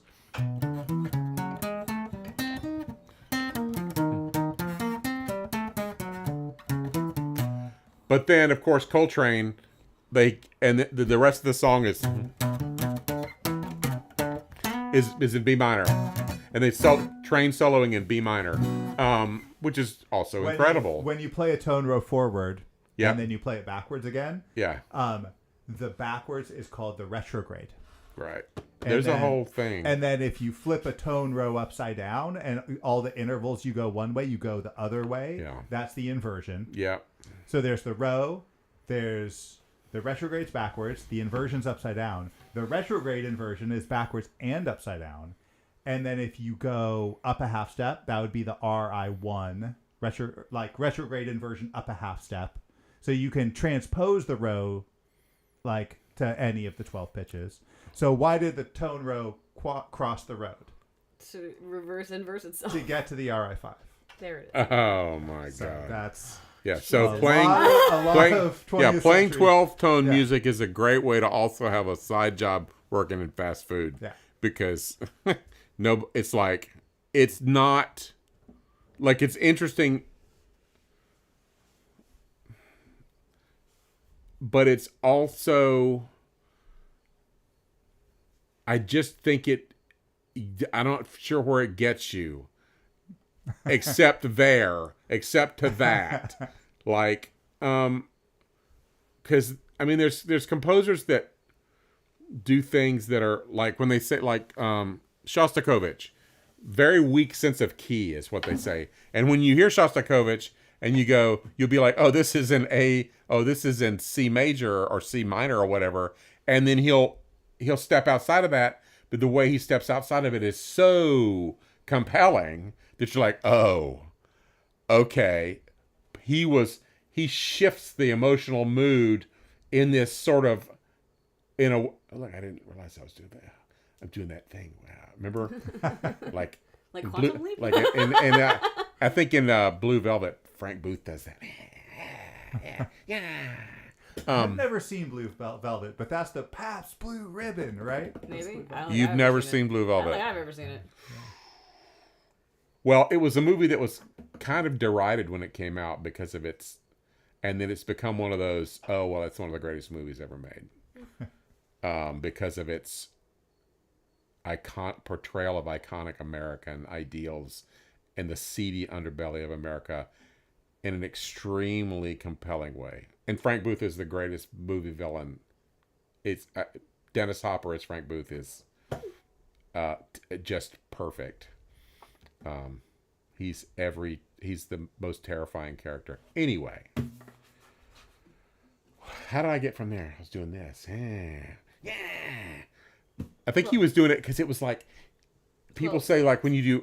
I'm not a person who does psychedelics or has done because I need to make the memes bigger so they cover all of us. But yeah, I have a family history of mental illness, so psychedelics seemed ill-advised for me, so I did not do them. But I think there was a thing with something about psychedelics and the thing he was doing with his hands was meaningful in the movie. Shostakovich. But tone roll music, it seems like that formal structure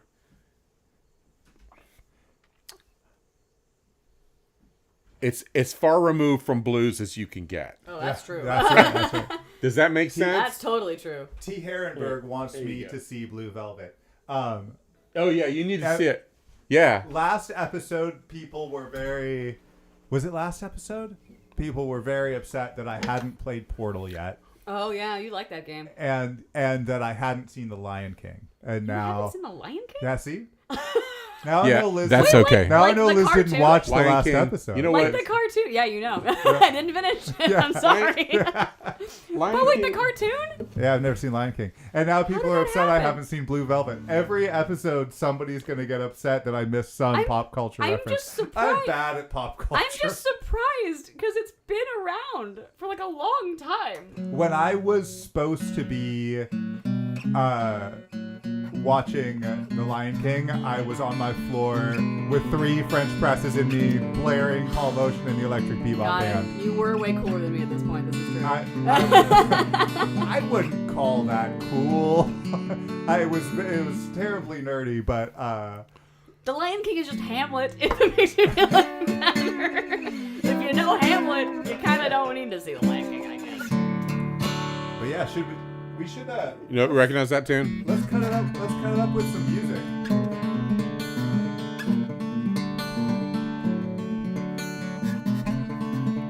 It's I'm So Glad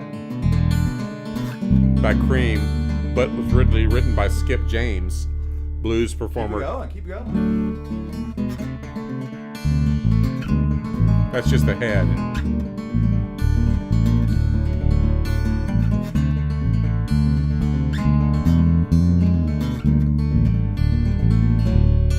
And then the chorus, the verse is, I'm so glad, I'm so glad, I'm glad, I'm glad, I'm glad. I'm so glad, I'm so glad, I'm glad, I'm glad, I'm glad. Don't know what to do, don't know what to do.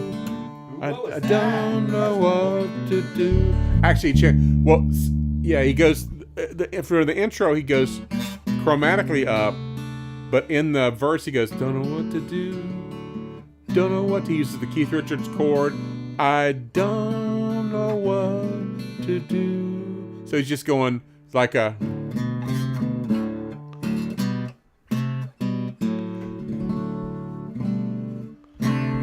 It's like a root, 4th, dominant 7th, 4th, dominant 7th. Don't know what to do, don't know what to do, I don't know what to do. Tired of weeping, tired of moaning, tired of groaning for you. I'm so glad, I'm so glad, I'm glad, I'm glad, I'm glad. I'm so glad, I'm so glad, I'm glad, I'm glad, I'm glad.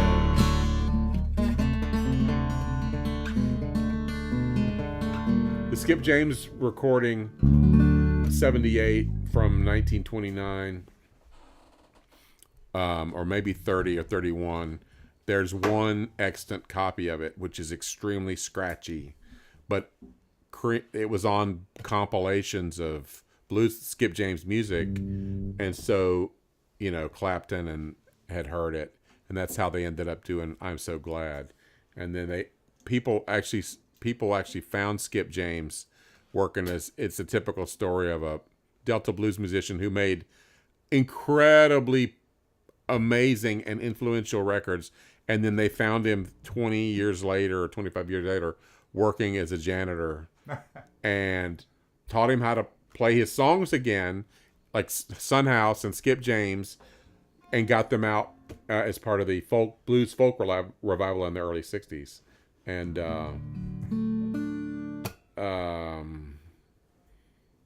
so the guys from Canned Heat were big into that too. Oh, yeah, they were great. Those They were hardcore. Probably too hardcore for their own good. Scream Hop, I think in response to the Pabst Blue Ribbon, he said Heineken. Heineken! Fuck that shit! Pabst Blue Ribbon! Yeah. And then T. Herrenberg said, it's fine, we just need to maybe another night for Slumber Party. Part of the music, Slumber Party. We have to have movie time. Slumber Party movie time. Candy Color Clown. Raymond. Candy Color Clown. Eventually, I'm going to throw a party with the Sandman. Tiptoes in my room. Eventually, I'm going to throw a party with all of the people that watch the show the most and all the guests. Yeah. And then we're just going to put a live stream above the crepe maker. Mm-hmm. And we're going to talk about music while we make crepes and just live stream that instead. That sounds good. It's going to be pretty good. Yeah. Also, we have an talks of our 100 subscribers party. Oh, dude, we gotta be close to 100. We're at like 93. We were close. Well, because I subscribed, so that's. And then we were thinking about, should we do a thing? Do a thing. What are we at? Can anyone in chat tell us where we're at? Do you guys know? we don't know right now. We usually get like, I don't know, 5 to 10 subscribers every episode. Yeah. So we could be at 100. Because our thought was that we might have a big music party, and then we could just throw a camera up and we could just jam in the middle of the room, and then. Yeah, dude, let's throw a 100 subscriber party. So if you guys want a party at our house, that's the incentive. Tell all your friends. Tell all your friends. Subscribe to the channel. I wasn't starting this trying to be sneaky like that, but that's pretty funny. It was an organic evolution. Yeah, we should have a legit slumber party. 93. Okay, we're getting close then. 93. We got 0 so far. Shit. Today? Yeah, we haven't got. Oh well, you know. Hold on.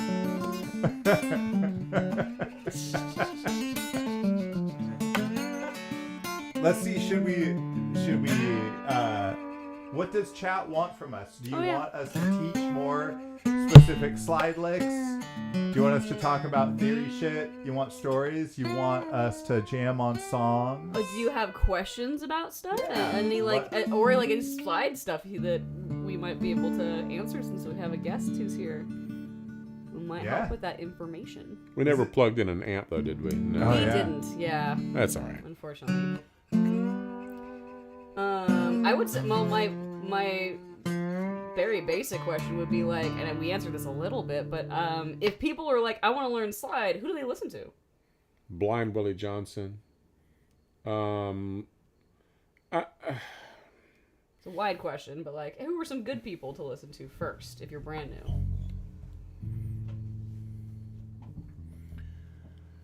Damn.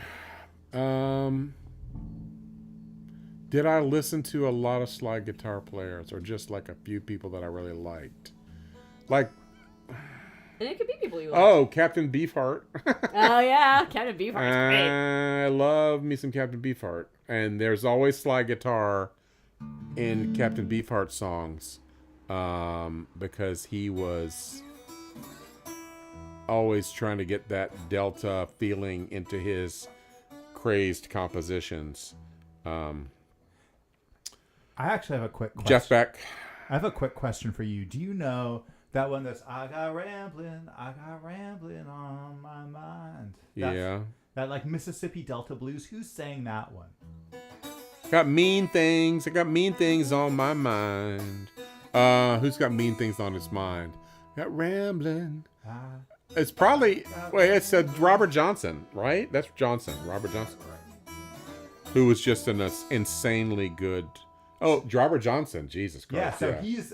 Yeah, listen to Robert Johnson. That old Mississippi Delta Robert Johnson. I think like that's probably the spot. Charlie Patton. Well, Charlie Patton was the one who really he drove that stuff. He was a little bit earlier, and his voice. He was like 5'5", and he was part Cherokee, and his recordings of Spoonful and High Water Blues, and we were listening to Charlie Patton, and he plays slide guitar. He plays open tunings, and his voice is unmistakable because he has this growl that is Howlin' Wolf appropriated, basically. He learned from Charlie Patton, and so Howlin' Wolf's sound, vocal sound, comes from Charlie Patton. Charlie Patton didn't live very long. He made records for about a 3-year period, and then died of some congenital heart thing. But he lived on a plantation in the Delta, but he would travel and up to New York to record. And his records are all, they've been restored as best as they can be, and you can listen to them. King of the Delta Blues by Charlie Patton is which is all royalty free, so you could actually play that too without getting a copyright strike on your, because it's I think it's Nice. It's from 1929. We can Oh, look wow, at that really? later too. We have some really great questions for you. Yeah. So let's see. One of them is contrasting lap guitar. With slide like this, steel string lap guitar. Yeah, it's So there's lap steel, there's just slide, and then there's pedal steel also. Yeah. pedal steel is like mathematics. Yeah. Like really good pedal steel. I was watching a documentary about a pedal steel player who's unknown, lesser known, but who was a genius named Vance Terry. And Vance Terry played with a group called Jimmy River and the Cherokees, who played in this club till the 23 Club over in the peninsula in the 60s. And they played Western Swing, though, which was kind of out of favor. But they were monster musicians of a world-class quality. Like Jimmy Rivers played a double neck guitar, specially made for him by Gibson. And Vance Terry had this like 19-string pedal steel with like 18 pedals. Yeah. Can I ask you about that? Like, what are the mechanical differences between the different kinds of slide? Okay, guitars? because you got a lap steel, it's just like a steel bar with some strings strung across it and markers for where the frets are. There's no frets. It's basically a fretless guitar. It's a fretless guitar, but it's got. And the strings are this high. You're They not are, even yeah. You're not intended- going to fret anything. Yeah, so you have limited no- to, yeah. you're doing this. That's all you can do. Yeah, you have no fretboard to push. The No, strings and you against. have no, and you have, so it's a limited instrument. You have to be very creative. You use swells a lot. They use a volume pedal, swells a lot. That morphed into the pedal steel, which there's these pedals which either shift strings up or down a half they step. can bend individual strings. So you could tune it to a major chord, and then one of your pedals will turn it into a minor chord. Yeah, but and there's these guys who are, but because of the way, and they have levers on the bridge. They have levers on pedals on the floor. they have knee bars, And they have levers coming straight down that they hit with their knees. Yeah. and it requires a kind of. So Vance Terry, his day job was he worked in finance. He was a genius in finance. And at night, he played in Jimmy Rivers and the Cherokees, and he had the mathematical understanding of how to... because what will happen with pedal steel players, you'll watch them, and their fingers will just be moving a little bit.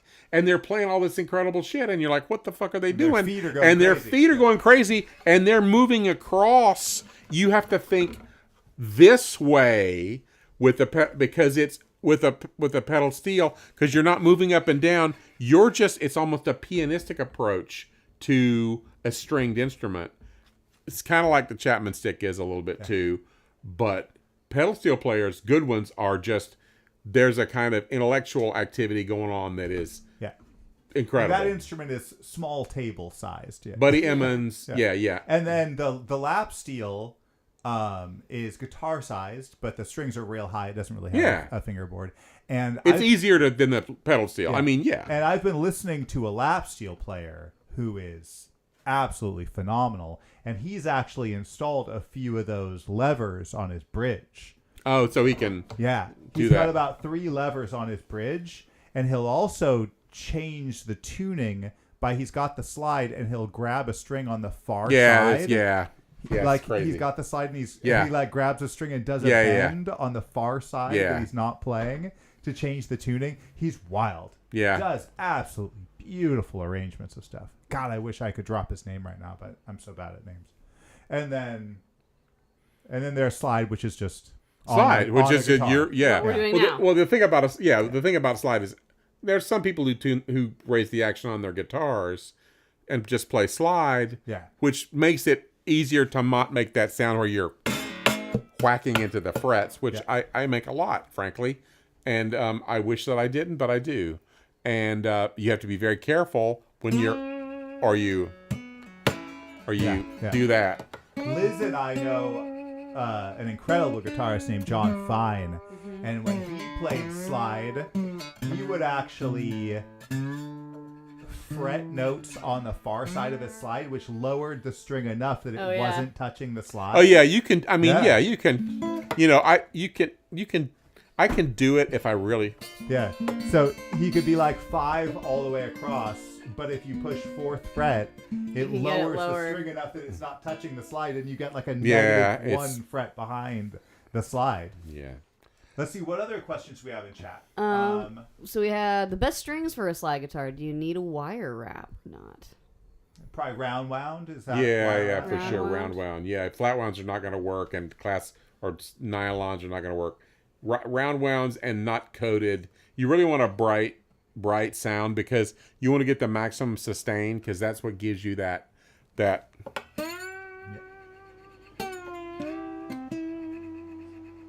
Ah, that's so beautiful. You want that thing. You want that singing sound. You want that of the like the human voice.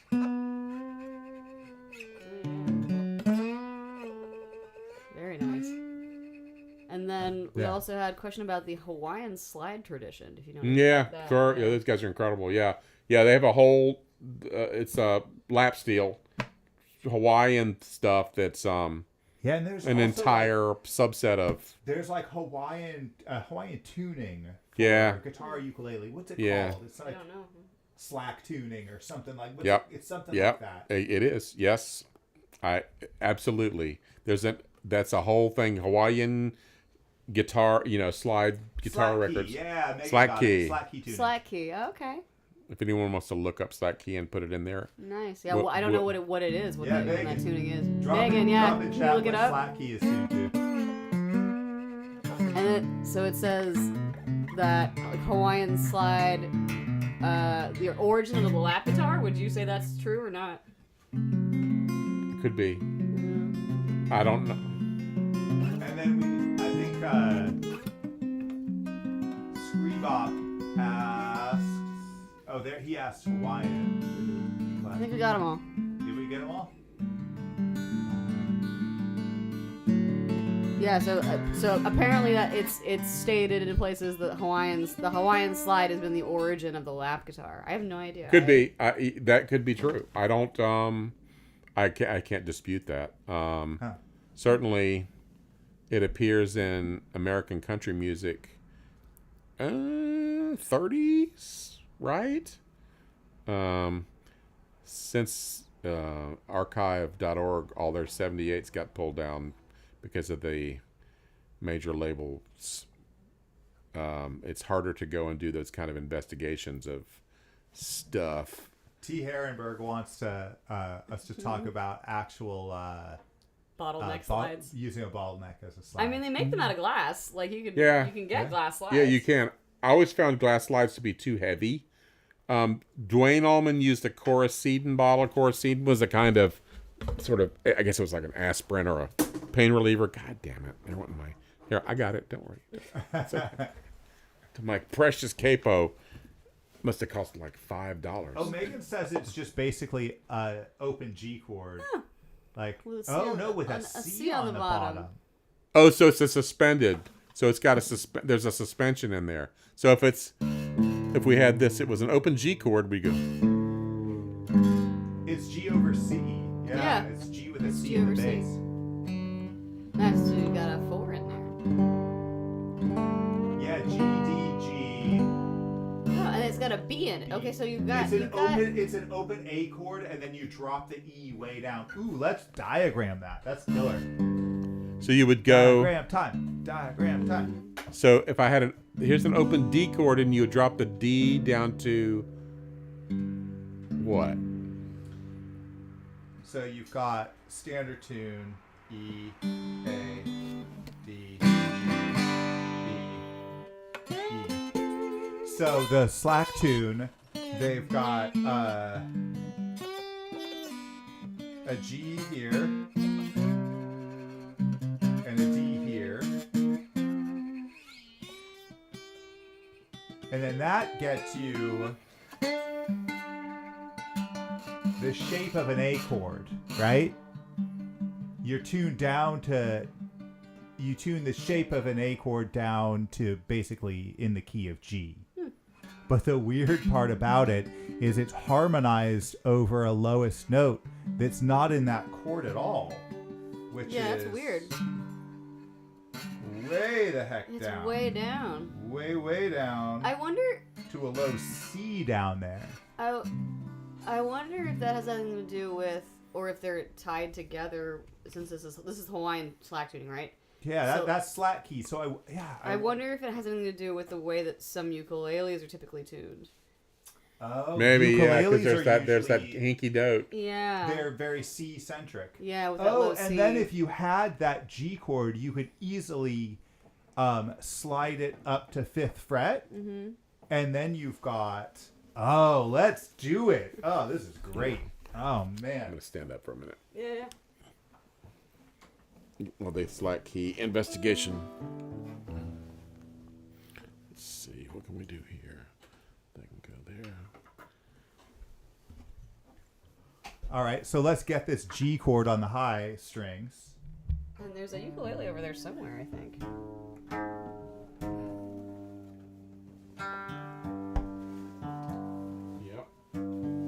Also, Megan, you should ask that person so they can come on and teach us slack key, because that'd be cool. There's also a band called NNB that had an incredible post-punk single called Slack. Here. Thank you. Yeah. I can't tell what's happening. You're on top of it. Here. Yeah, there we go. And they were unsung. They were from Cleveland, I think. Columbus, Cleveland. Amazing band. So there's our G chord on the high strings. But then this is tuned strangely to a C. Mm-hmm. So play an open. So what does it sound like open?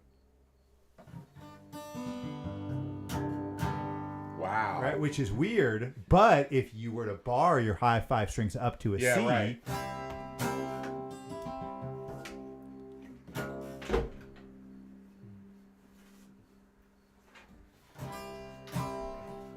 Yeah. Swing it out of the way. I'm good. Here, there's a ukulele over there. Yeah, there is. I will hand it to you. Thank you. oh, that's great. It's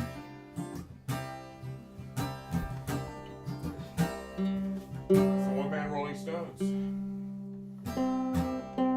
You need love to keep you happy, baby.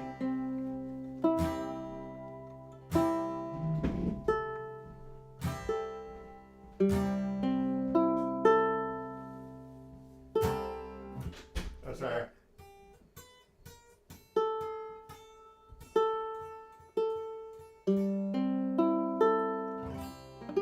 Let's see. I don't know if you. I don't. Now I don't know.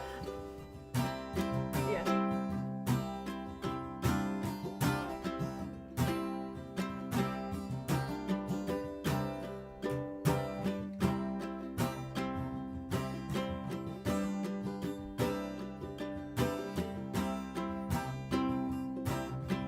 F, right?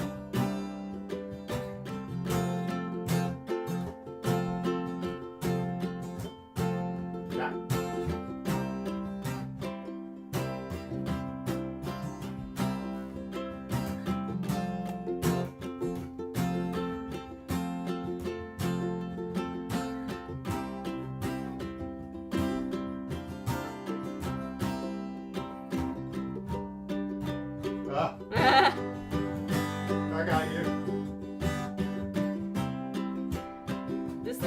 not to because it's a concert. No, it's bigger than a concert. Let's see, I can...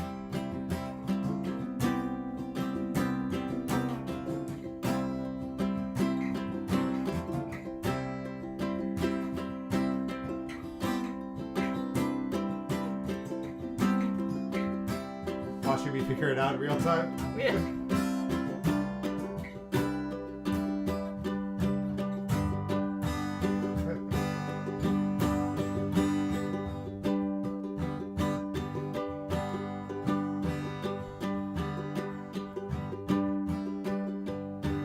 It's just back.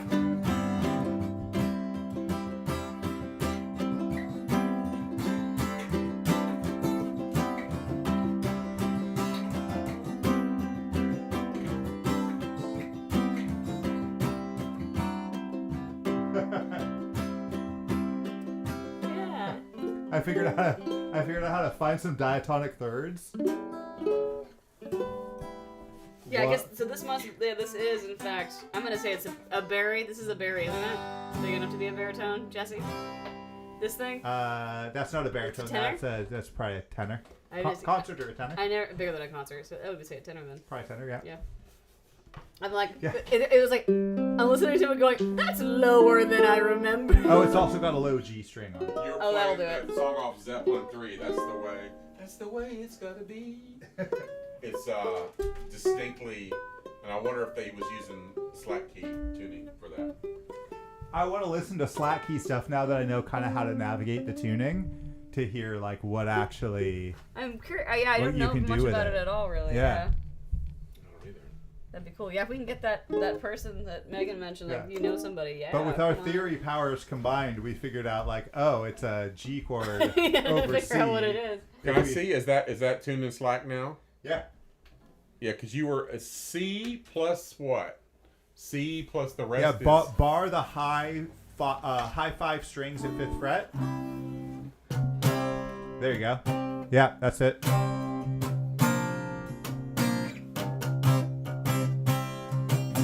I wonder too, like the limits.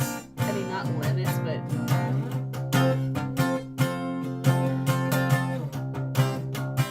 There you go.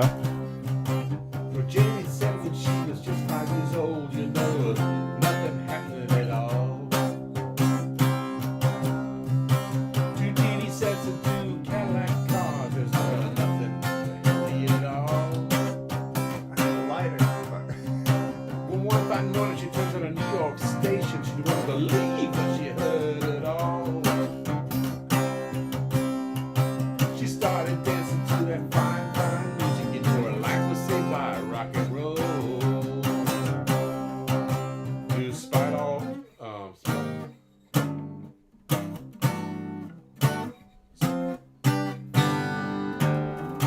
Despite all the amputation, you know, you could just dance to a rock and roll station.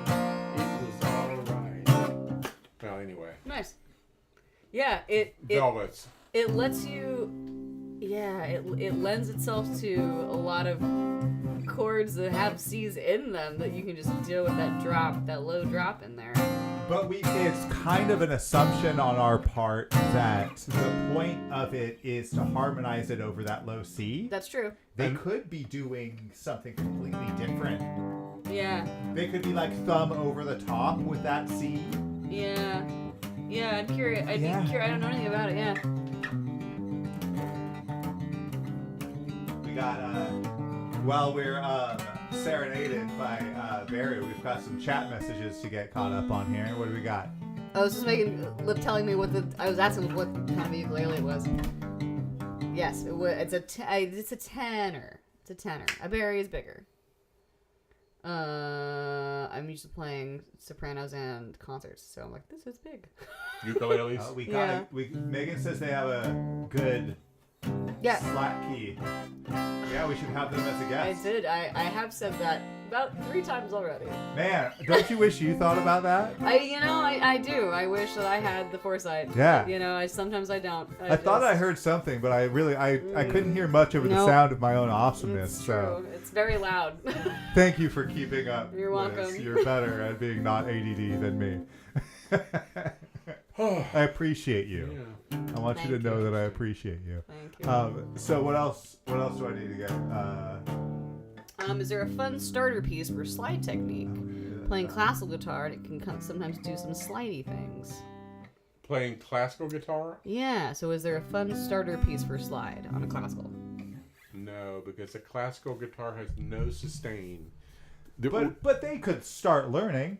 Yeah, if they Like- have, if that's what they've got, and they want to Yeah. play around a little bit. Yeah, there's absolutely. You could, yes.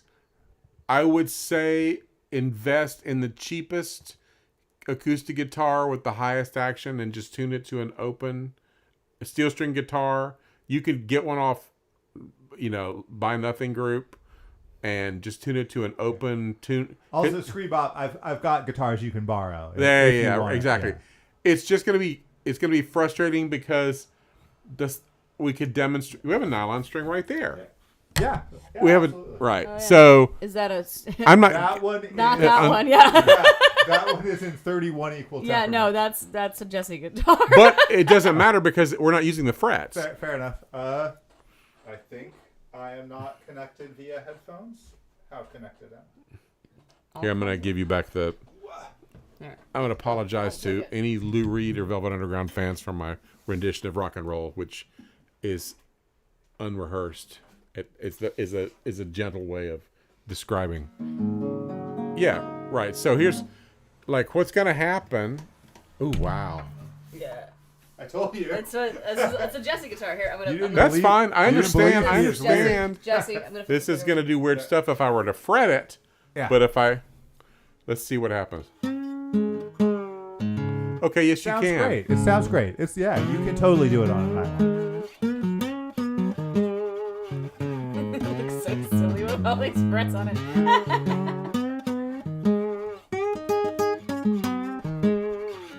Dude, And, yeah, like, you can so- totally do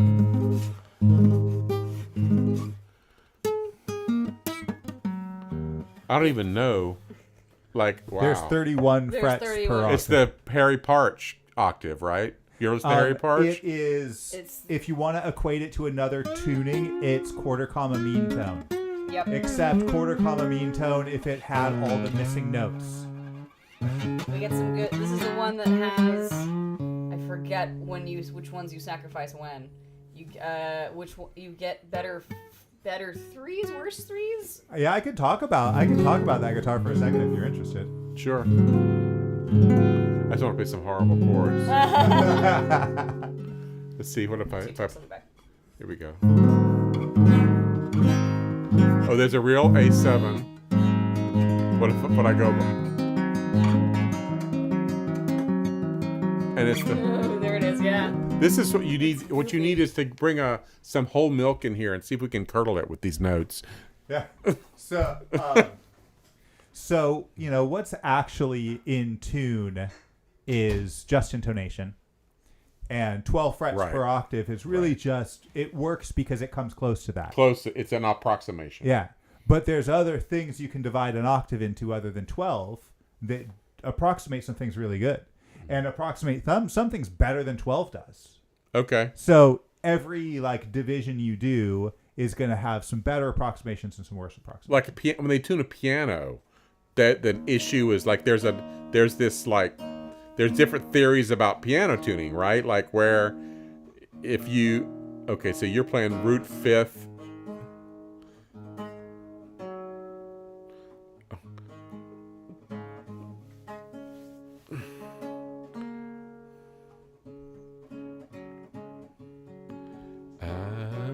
So, Wow. this actually has more pure thirds. Yeah, right. Yes, right. Because thirds always sound slightly sharp when you tune them. Yeah. So in 31 you have true thirds, but your fifths are a little flat.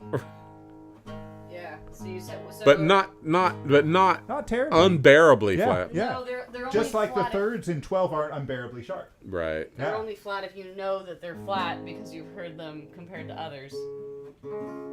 Oh, sorry. Right. Sounds right. Yeah. Sure.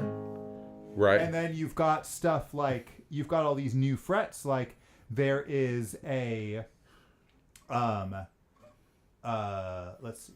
This one goes to 11. This one goes to 31. Like here's our dominant 7 chord. Right. But we can take this and we can flat that 7 a little bit. Okay. And we can get the 7 chord from the overtone series, the one barbershop quartets sing. Right. Thankfully, yeah. Yeah, And I really dislike barbershop quartets, so that's cool. And if you sit on this 7 But chord long enough, they creep me out. It starts to sound normal. And then our 7 will sound terrible.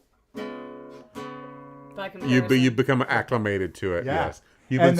And then you get enough frets that you can do notes that aren't even in Western theory, like double flat twos. The Turkish kind of sounding thing. Yeah, that Turkish two. King Gizzard and the Lizard Wizard. They did the whole thing. And then Mean Things on My Mind. He plays the 7 like a little flat. He plays things on my mind. He plays the Robert 3rd Johnson, a little sharp and the 7 a little flat. I got Ramblin' Man. Yeah, and now you've got frets for those.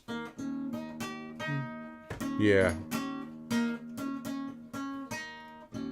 Yeah, I mean, Robert was doing that. Yeah. Instinctively. Those different, that like high neutral 3rd and that harmonic 7 that you can do with the slide. Yeah, right. You've got frets for that stuff now. Right. Yeah. Yeah, but so 31s are really exciting. Keeping track of where your fingers are in that. Yeah. When you have fingers my size, that is going to be a real, people are going to get tired of that real quickly. It's going to be like, all right, you're going to get the hook.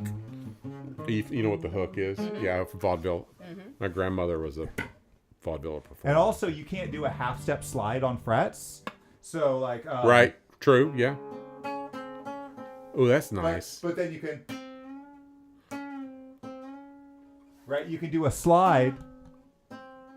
That's cool. You've got frets in between, so... You're right, because it's...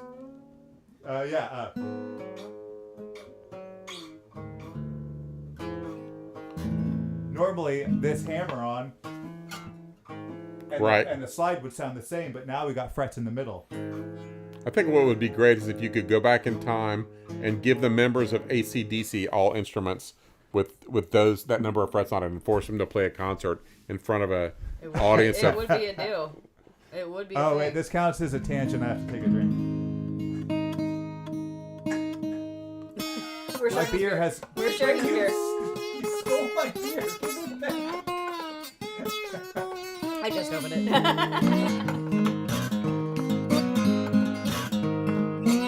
Okay.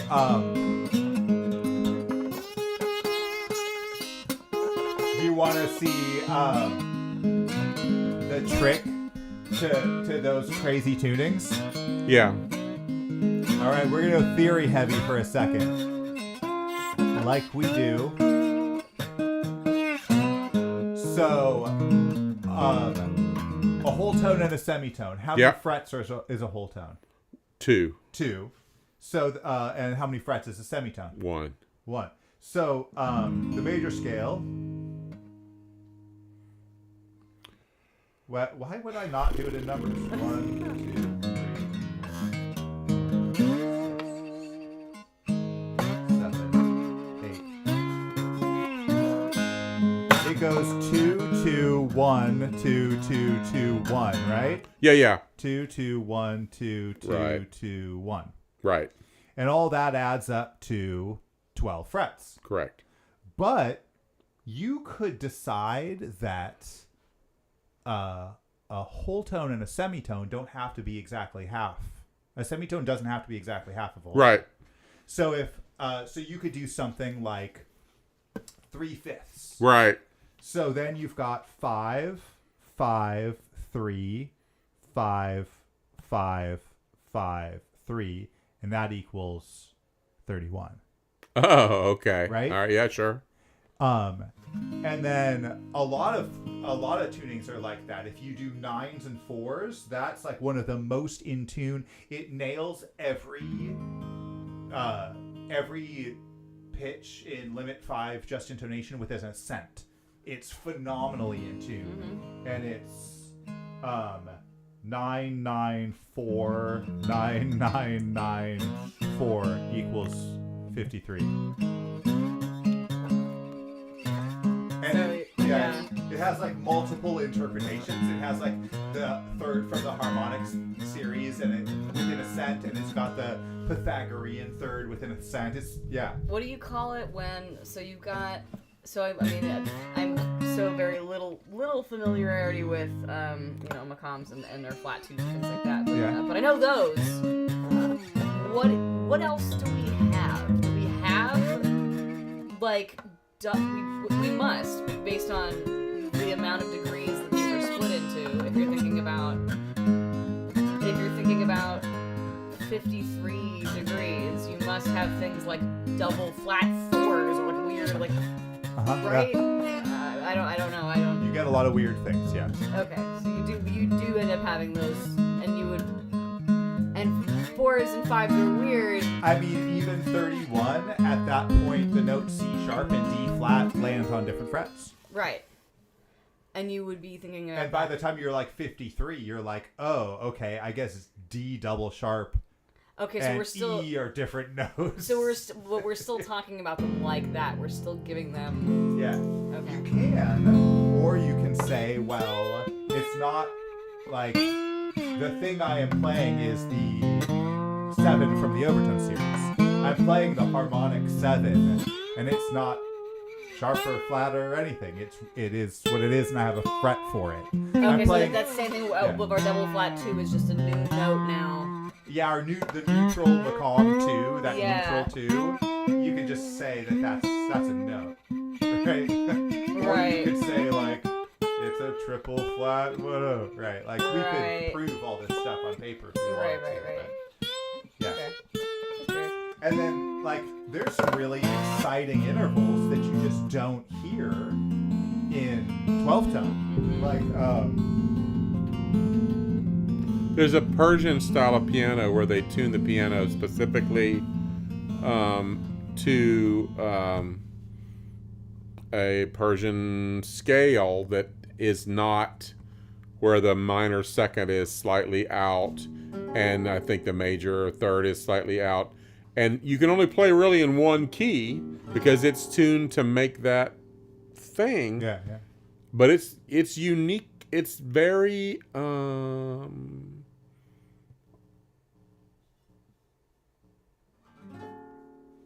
evocative in a way that you can't get any other way. Yeah. Dig this chord. Are you ready? Right. It's like a 13th chord, like a 13th chord. It's an out of tune. Well, it's an out of tune. It buzzes like something that's in tune, right? Right. But the notes in it are. You've got that nice third from the overtone series. Right. You've got that low 7 that's only in the overtone series. No, that's slightly out though, right?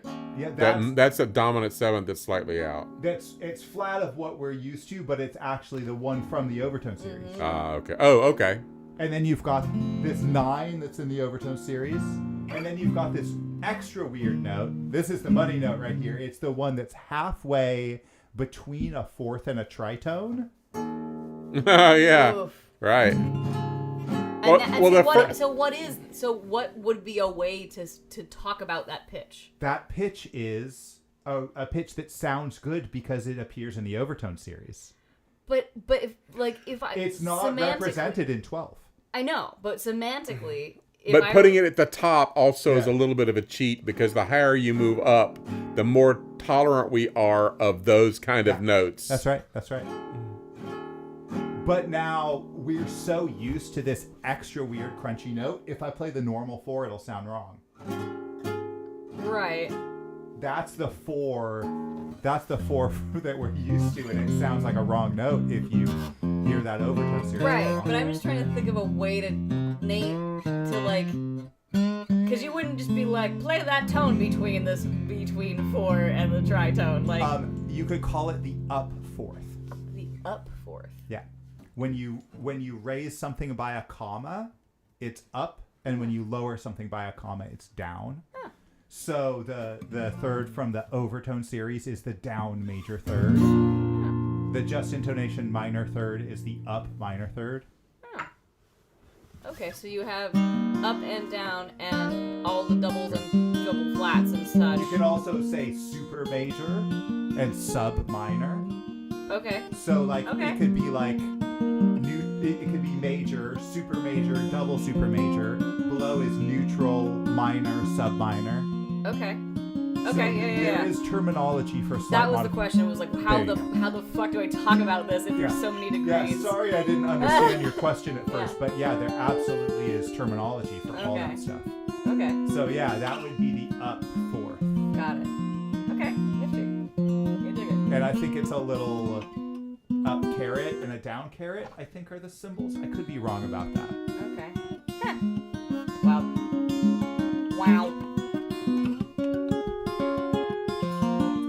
And we've officially covered enough stuff that this episode caters to no one. The people that love slide guitar will have turned it off there. Right. The people... Just like Maybe.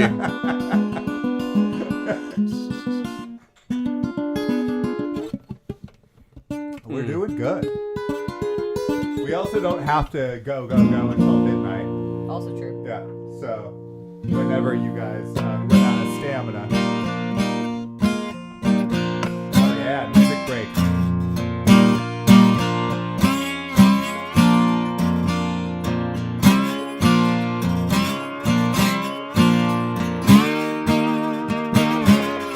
So John Fahey. He actually went. You know what we should do after this musical break? We should answer Screebop's question a little more about how the barrier to entry, how to start playing slide at home. Yeah, I agree.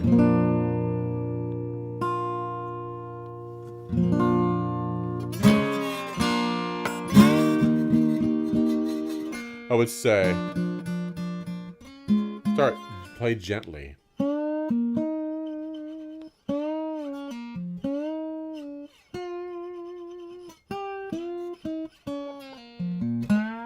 Something I did counted and I have to take a drink.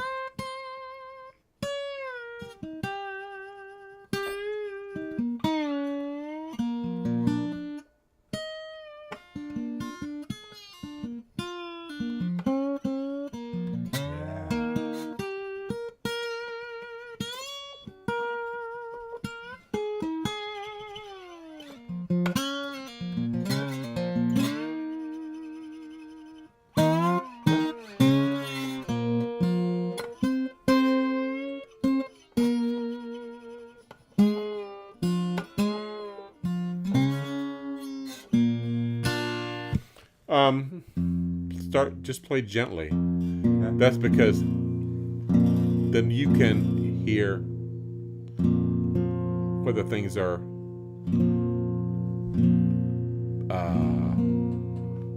in tune. I'm gonna light your guitar neck a little better. Let's go open tuning. Let's like cater to Screebop and people like them. Yeah. For a moment. And Yep. be like, you know no slide. Right. But you play We're guitar. not gonna assume you got a capo. Right. Oh yeah, sure. Yeah. We'll just there we go. So you'll be in that tuning we said at the beginning. I'll go back to I'll go ED. No, sorry. CG. No, DA. A D DA. F sharp A D. So you're Diagram. you're spelling out D, open F chords. sharp. A. And I suppose you could say that even whatever key you want to be in, you could put numbers on it if you want. D A D F sharp A D. All right. Yeah, it's like a. There we go. All right. What's their first lick? What do they play? Just play a chord. So 5th fret is probably the Yeah. first fret to get comfortable with, and you could slide that down to open probably. You could. So just back and forth between open and And 5th fret would be great. practice getting getting to the note. Because if you just scoop into it, the sliding into it actually is a technique that is a noise reduction. It actually has a dual purpose. Really? Because it lets you, if you can mute with this finger also a little bit, but if you just push it down, there's always going to be some clatter. To reduce the clatter, you can slide into it.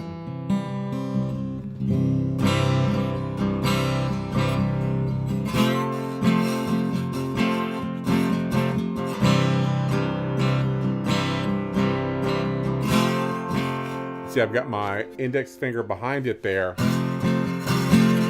I'm not reducing the clatter all that way. Are you using that to mute the far side of the string? You can. Like if I'm playing single notes, I'll get that out of the way. But if I want to play chords, I'll use that to mute it.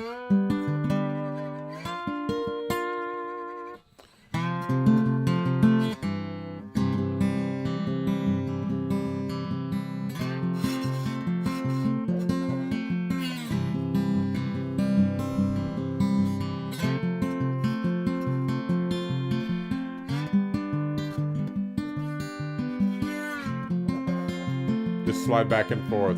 Will you name the frets you're doing as you do them? Open. Fifth. Seventh. Fifth.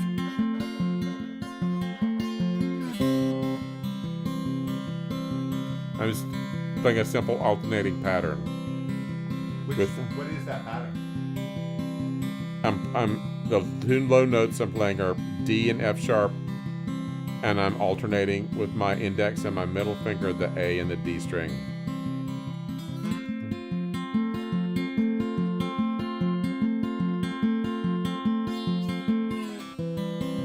And this is effectively a blues.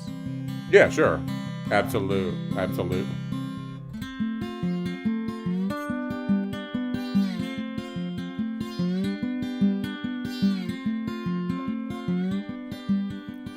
You're going to play the Pixies, you go to the...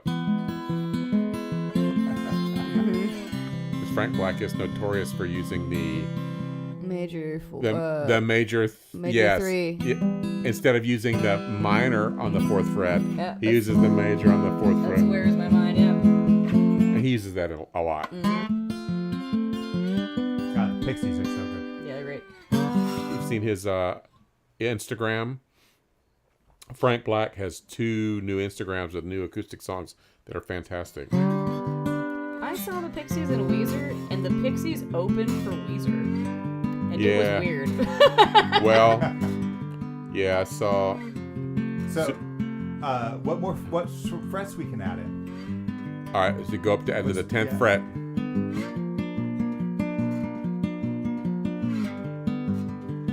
All right. Yeah, to the. That's like that 7 to 10 is like open to 3, huh? Well, you can go 1, 3, 5, 7, 10, 12. And that's basically outlining the blues scale and just putting absolutely a major chord over every note. Yep. Yeah. Is that standard tuning? It is not. Oh. No, is that the standard tuning for slide, or is that standard tuning? You know, Srivop already plays guitar, so he knows that's not standard tuning. Right. Yeah, the D, A, D, F sharp, A, D is one of the most standard. Yeah, that and open G. Guitar. That and open G. Yeah. Like open G, it's probably the most common, which is going to be D, G, D, G, B, D. Yeah. And that's always going to be arranged. Those notes and open tunings are always going to be arranged that way by number, right? So you got 151. Pretty much. Yeah. So you get 151, 3, 5. I can't remember what it is. What the actual notes were. Well, the interesting thing about open G is that you have the root is not the lowest note. So, Yeah. and because Keith Richards uses that and he just takes the bottom string off. So it is the lowest note. He has a 5-string guitar. He uses, No shit, really. yeah. He just got tired of That having, low fifth is great in the bass, though. 1 apparently 5 1 5 if you've got about a fifth of Jack in you, I think you just want the 5 strings. So, Just speaking from a Keith Richards sort of ish perspective, it's easier to make those. You don't have to worry about accidentally hitting that lower string, and you can do the Keith chord. I'm trying to put numbers on things. If you were to put it, like, if I decided I was going to be wackadoo crazy, and I'm like, I'm a playing B flat. Like, Yep. if I wanted to do that, it would be the same layout, but this by number, right? One, what do we got? 1 5 1 3 5. Can I rephrase your question Yeah. to see if I understand it? Yes. If you were to open tune to a different major chord, could you still do open 3rd, 5th, 7th? Yeah. On the way up? Is that Yeah. is that No. your, that's not your No. question? No. No. So I'm just thinking, is there another spelling? Would you like me to bring a diagram up and you can tell me what to write? Yes. Okay. Remind me, someone has to go into the couch and get my slide that I dropped before I go. Here we've got one in the meantime. No, it's okay. I've got another. I brought 2, but I've dropped one. There's one under there that we don't want to forget. We won't Yeah. let you forget. Don't Okay. worry. Oops. Okay. What would you like the diagram to start with? What? Spell out one more time what we're currently tuned to. Let's go D. back up here.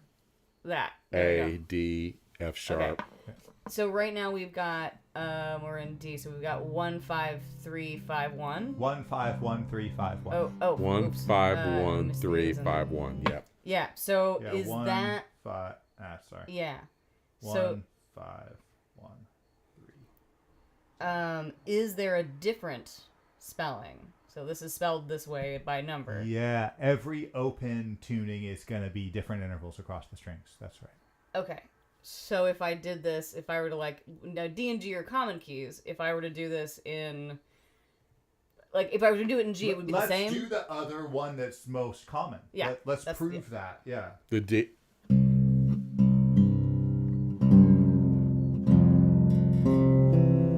Yeah. So this is here we go. So. Okay, so let me tell you what our goal is. Our goal is going to be to make the shape of an A chord. Okay. Yeah, that's an A. Yeah. So it's going to be those 3 in a row, and these on fret -2, basically, right? Can you kind of see how that's an A chord shape? Yeah. So you can kind of pick any chord shape and use that as a basis Got it. for down tuning. You Yes, can. okay, makes sense. Some are better. These, because of the sonority of their arrangements, these are the most common. They just happen to be I said John Fahey before.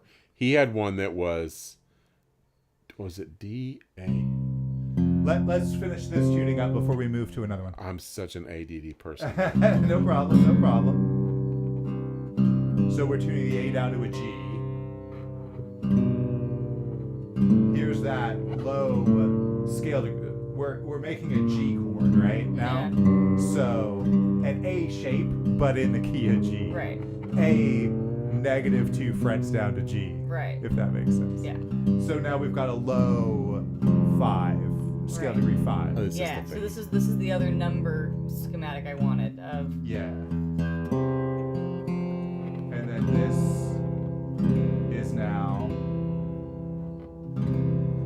our A chord shape. And then if we were going to do intervals across these, this is 1 5. Actually, let's make it the right shape. 1 5 1 3 5 1. Now we get 5 1 5 1. That's right. 5. 5 1 5 1 3 5. Okay. You Okay. absolutely get it. Yeah. Okay. Yeah. I was just curious if there was how we were Yeah. picking that. This that- might be one of the most important moments of the lesson is what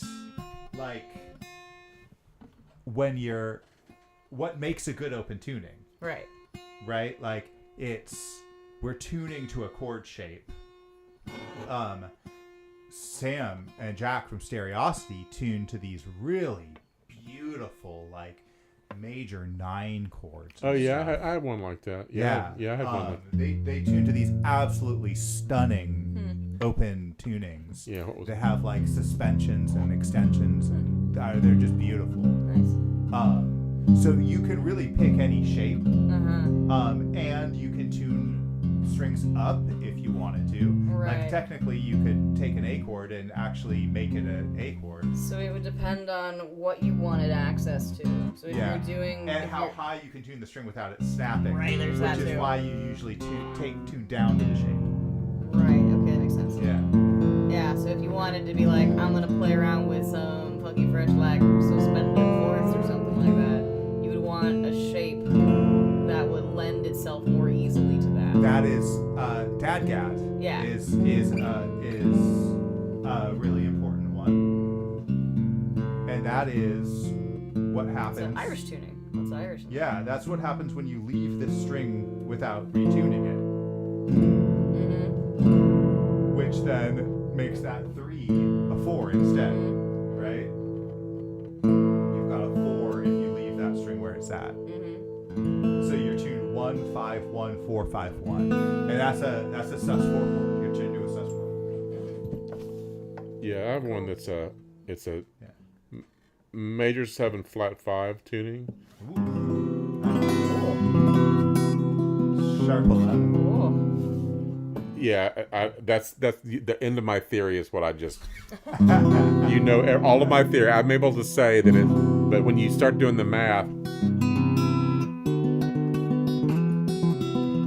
Oh yeah, that's beautiful.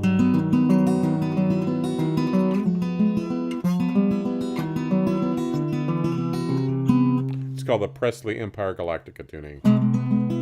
I wrote a song called Presley Empire Galactica using this tuning Presley Empire back in Galactica. 1987. That's a hell of a name, I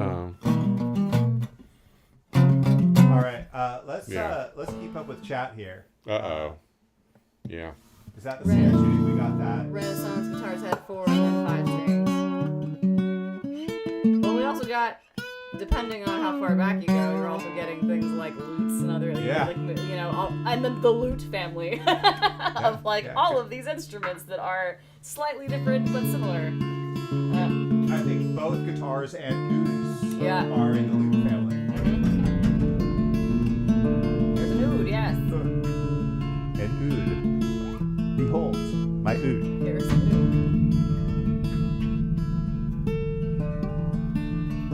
oud. Yeah, they're doubled though, right? Lutes have, those strings have 8, but they're doubled strings.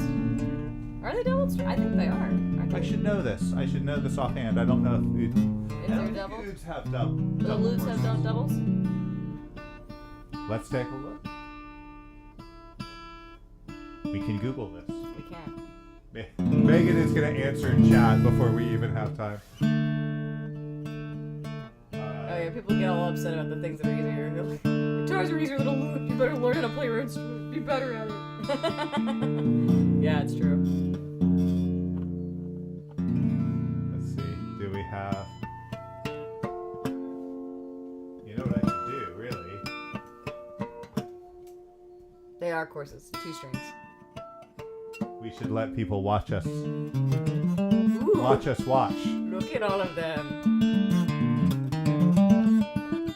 Yeah, so this guy doesn't appear to... She said that they're courses of 2 strings, yes. A million bass strings. Yeah, that's courses for sure, yeah. Wait, let me get my filters up here.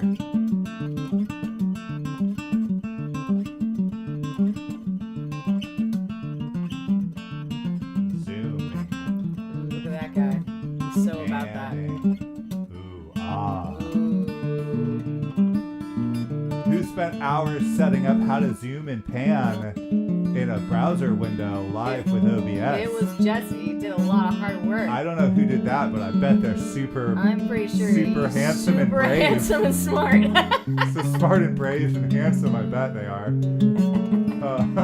Yeah, I heard great things about those people. And then this has, Ugh. that has that. God. It's like if a spider like wove a string web. Ooh, I don't like it. Yeah. Okay, well that thing's got. There's this guy. The angle always bothers me on the at the top. I'm always like, that looks like it's broken. It looks like a broken limb. Yeah, that's what the U's look like. You mean like this? Yeah. Like that. Exactly, yes. I can see the disgust. It's just weird. Like, why would, do you need that much tension across the nut to do, or was it just easier to do? Don't kink shame me.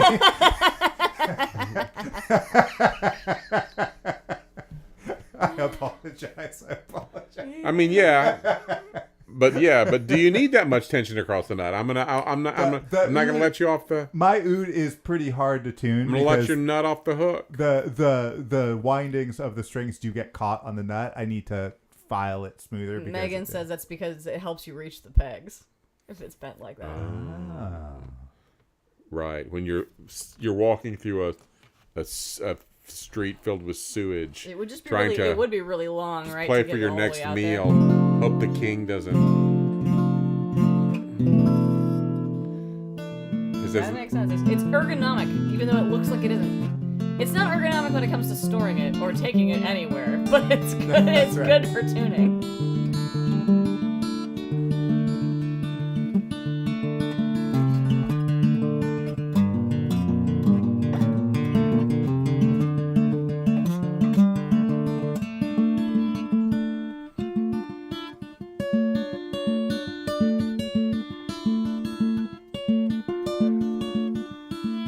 If you make a mistake, make it again. Make it again, make it the second time, make it 3 times. Play it again louder. Yes. Bring the milk in. It's ready to curdle.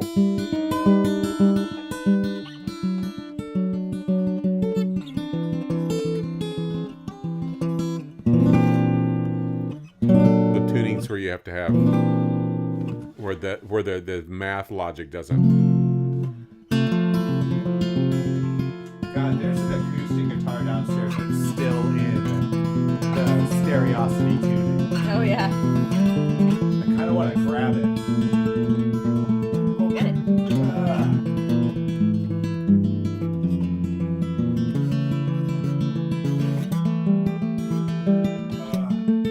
I? You want? I want to show off the stereosity tuning.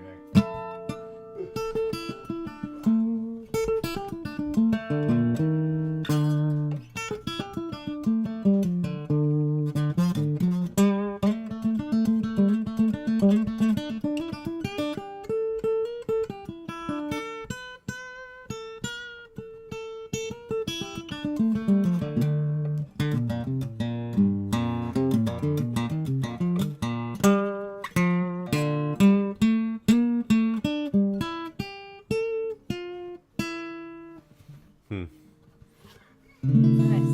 Yeah, it's a useful tuning for like one particular thing. And which one is this? This is what I would describe as the major 7th flat 5th. So it's like it would be E, A, C sharp, G sharp, C sharp, D sharp. Yeah. Yeah. Which tuning is this? So there's this really good, like mathy metal band. I don't even know what to call them. They're so mathy and tappy and They're very amazing. mathy, yeah. And every time they stay here while they're on tour, Sam always like plays this guitar the whole time, and she's fallen in love with it. And I've promised it to her. I told her I'll trade her for something. We haven't decided what yet, but this guitar is hers at this point. And this is her tuning. Are you ready? 1, 5, 9, Mm-hmm. 3, Yeah. 5. Oh, it's got the flat major. It's got a major 7th at the top. Ooh, Yeah. buttery. Yeah.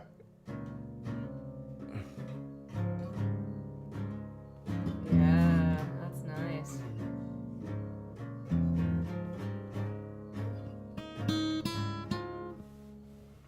Hmm.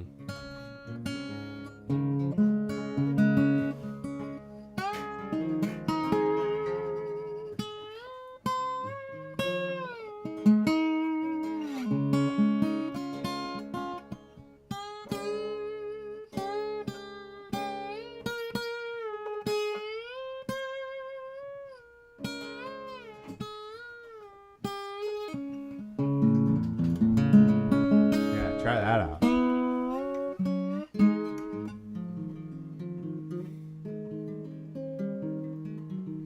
Hmm.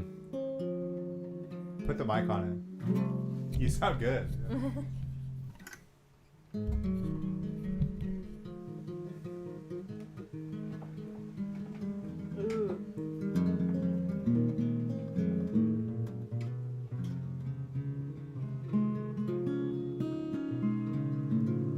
Ooh, it's so fun. Ooh, it's so nice.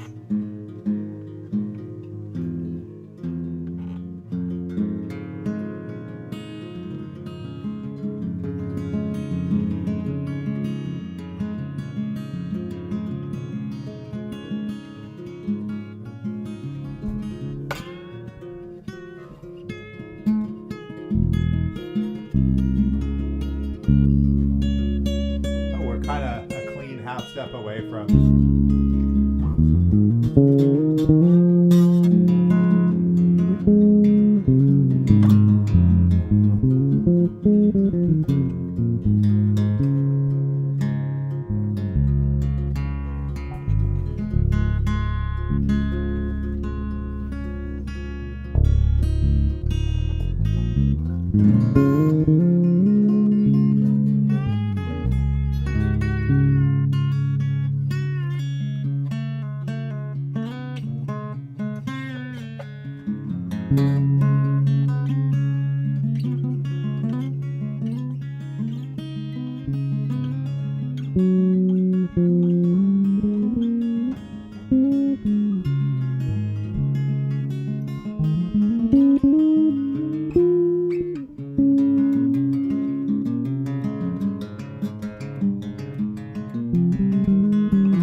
Yeah, keep that rhythm.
I realize we're not locking in because you're not wearing headphones. You can't hear me. Can't hear a damn thing. I was like, oh, we almost have a groove. Oh well.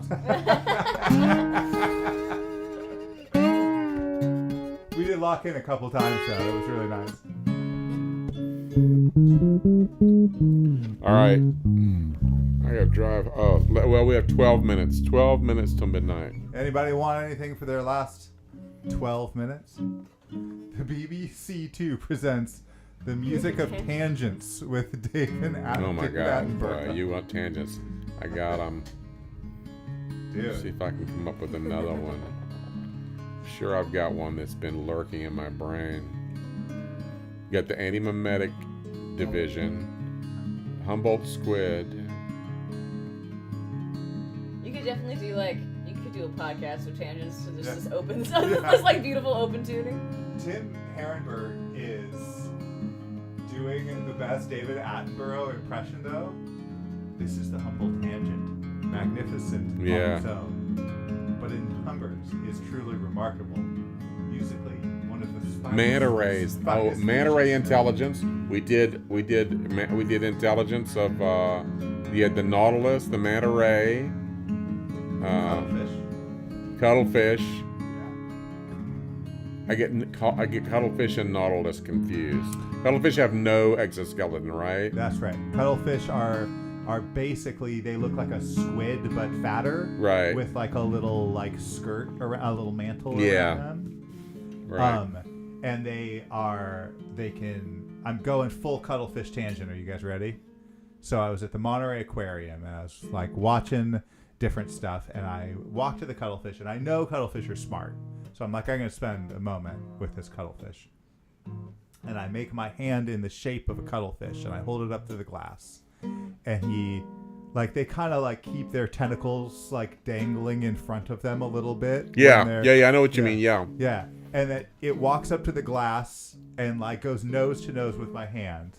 And I go like that, I wave my hand at it, and it flashes red at me. Because they can change their color too.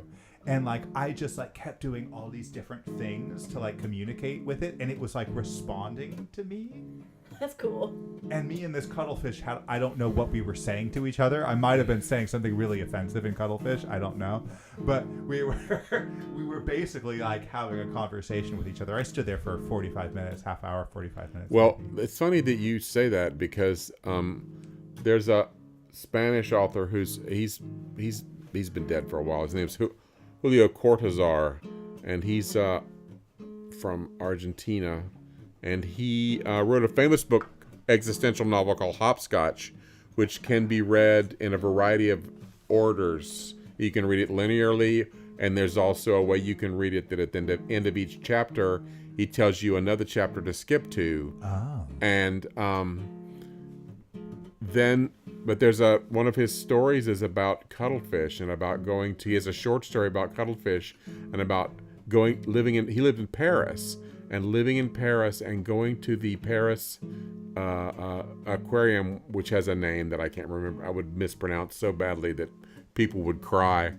So I'm not going to do that. My friend Wilma's not watching. He would get upset. But he had a very similar experience with the cuttlefish, where he would go every afternoon and visit with the cuttlefish and develop this relationship with them, and felt like they were, communicating in their cuttlefish way with him, like they knew he would show up.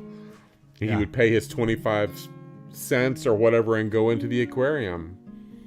And the book Hopscotch is a remarkable work as well. It's probably a work of art. It leads you in and then it crushes you. Oh wow, really? Yeah. You're not ready for what it presents at the end. You're like, fuck. I didn't think that was gonna happen. I'm not gonna, no spoilers though, but Hopscotch is incredible. You know what else is incredible? Liz vibing with that tuning. Yeah, I mean it's I a really fun. like it. It's a fun. It's It's a really fun nice. tuning. Yeah, Yeah, it's quite pretty. Yeah, because you have a lot of all the harmonies are everything in it is there's nothing jarring in the harmonies, but it's also rich. Yeah. Yeah. And technically, guitar standard tuning is an open tuning. It's a minor 11 chord. that's true. It is the chord that Bill Evans plays on So What. Yeah, but it sounds different on when Bill Evans plays it. Well, yeah. Right? Oh God.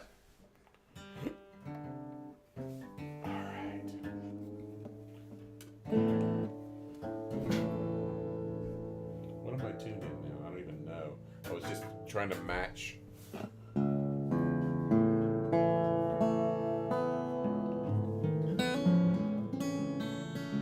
Let me get back to the standard for a second.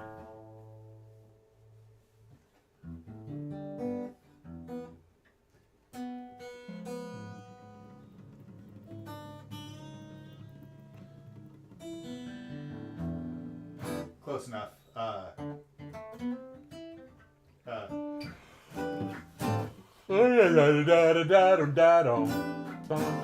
Yeah, it's literally.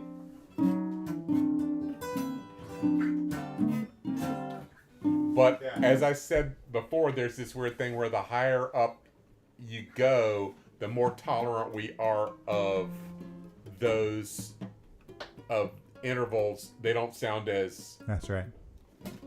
you can get denser the higher you go. Yeah. On a bass, you have to be. I Right. Exactly. My main instrument, I have to be acutely aware of that because I'm not allowed to play major thirds too much. No. You have to be up the 12th fret to play a major third, Yeah. or it's going to be. So up here, that third sounds fine. Yeah, right. A little lower. Starts to get funky, yeah. Uh-oh. Yeah. Uh-oh. Oh, no. Oh, no. Yeah. So if I wanted to play a third from one of those low notes, I have to, open it so it's a 10th? Right, exactly. You have to have enough distance, enough gap. Yeah. Lady Godiva was dressed so demurely, combs the hair of another curly haired boy, just another toy. Another Velvet Underground song. All right. Well, we Poorly rendered. got 4 minutes to go. Shall we start saying our goodbyes? We should. Or we could count the Fibonacci series. 1, 2, Jesse 3, can 5, do 8, it. 13, 21, 34, 55, 89, 133, 2. My tattoo on my arm, the 12th root I of 2, figured it was. I figured only that. have 1.059 memorized. I should have more memorized. We gotta put Because the... it's on me. It's on you, but you gotta put the What other... is the significance of that? God, can we fit it in? Okay. Lightning round theory thing. Okay, are you ready? Yeah. Here's what my tattoo means. Lightning round. We're going to theory as fast as we can to fit this in. Okay. If you have a piano, if I can draw a... Hey, piano looks Piano. like this. Yeah, sure. Oh, come on. Ugh, Are you drawing the keys of a piano? Black and white keys? that's right.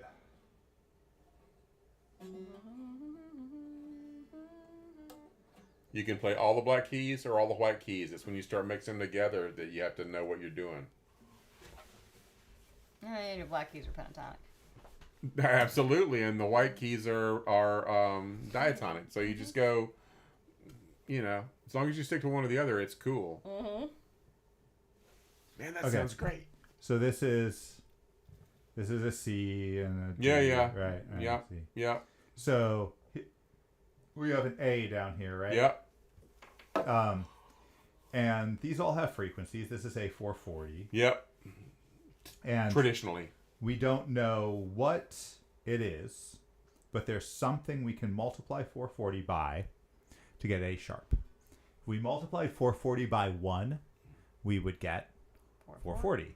If we multiply 440 by slightly greater than 1, we get slightly greater than 440. We Yeah. don't know what this exact number is, but there has to be some number Yeah. that would get us A sharp. So that means that 440 times N is literally A sharp. A sharp Right. is 440 It's times an algebra equation. Yeah. So then, why don't we multiply it by N again?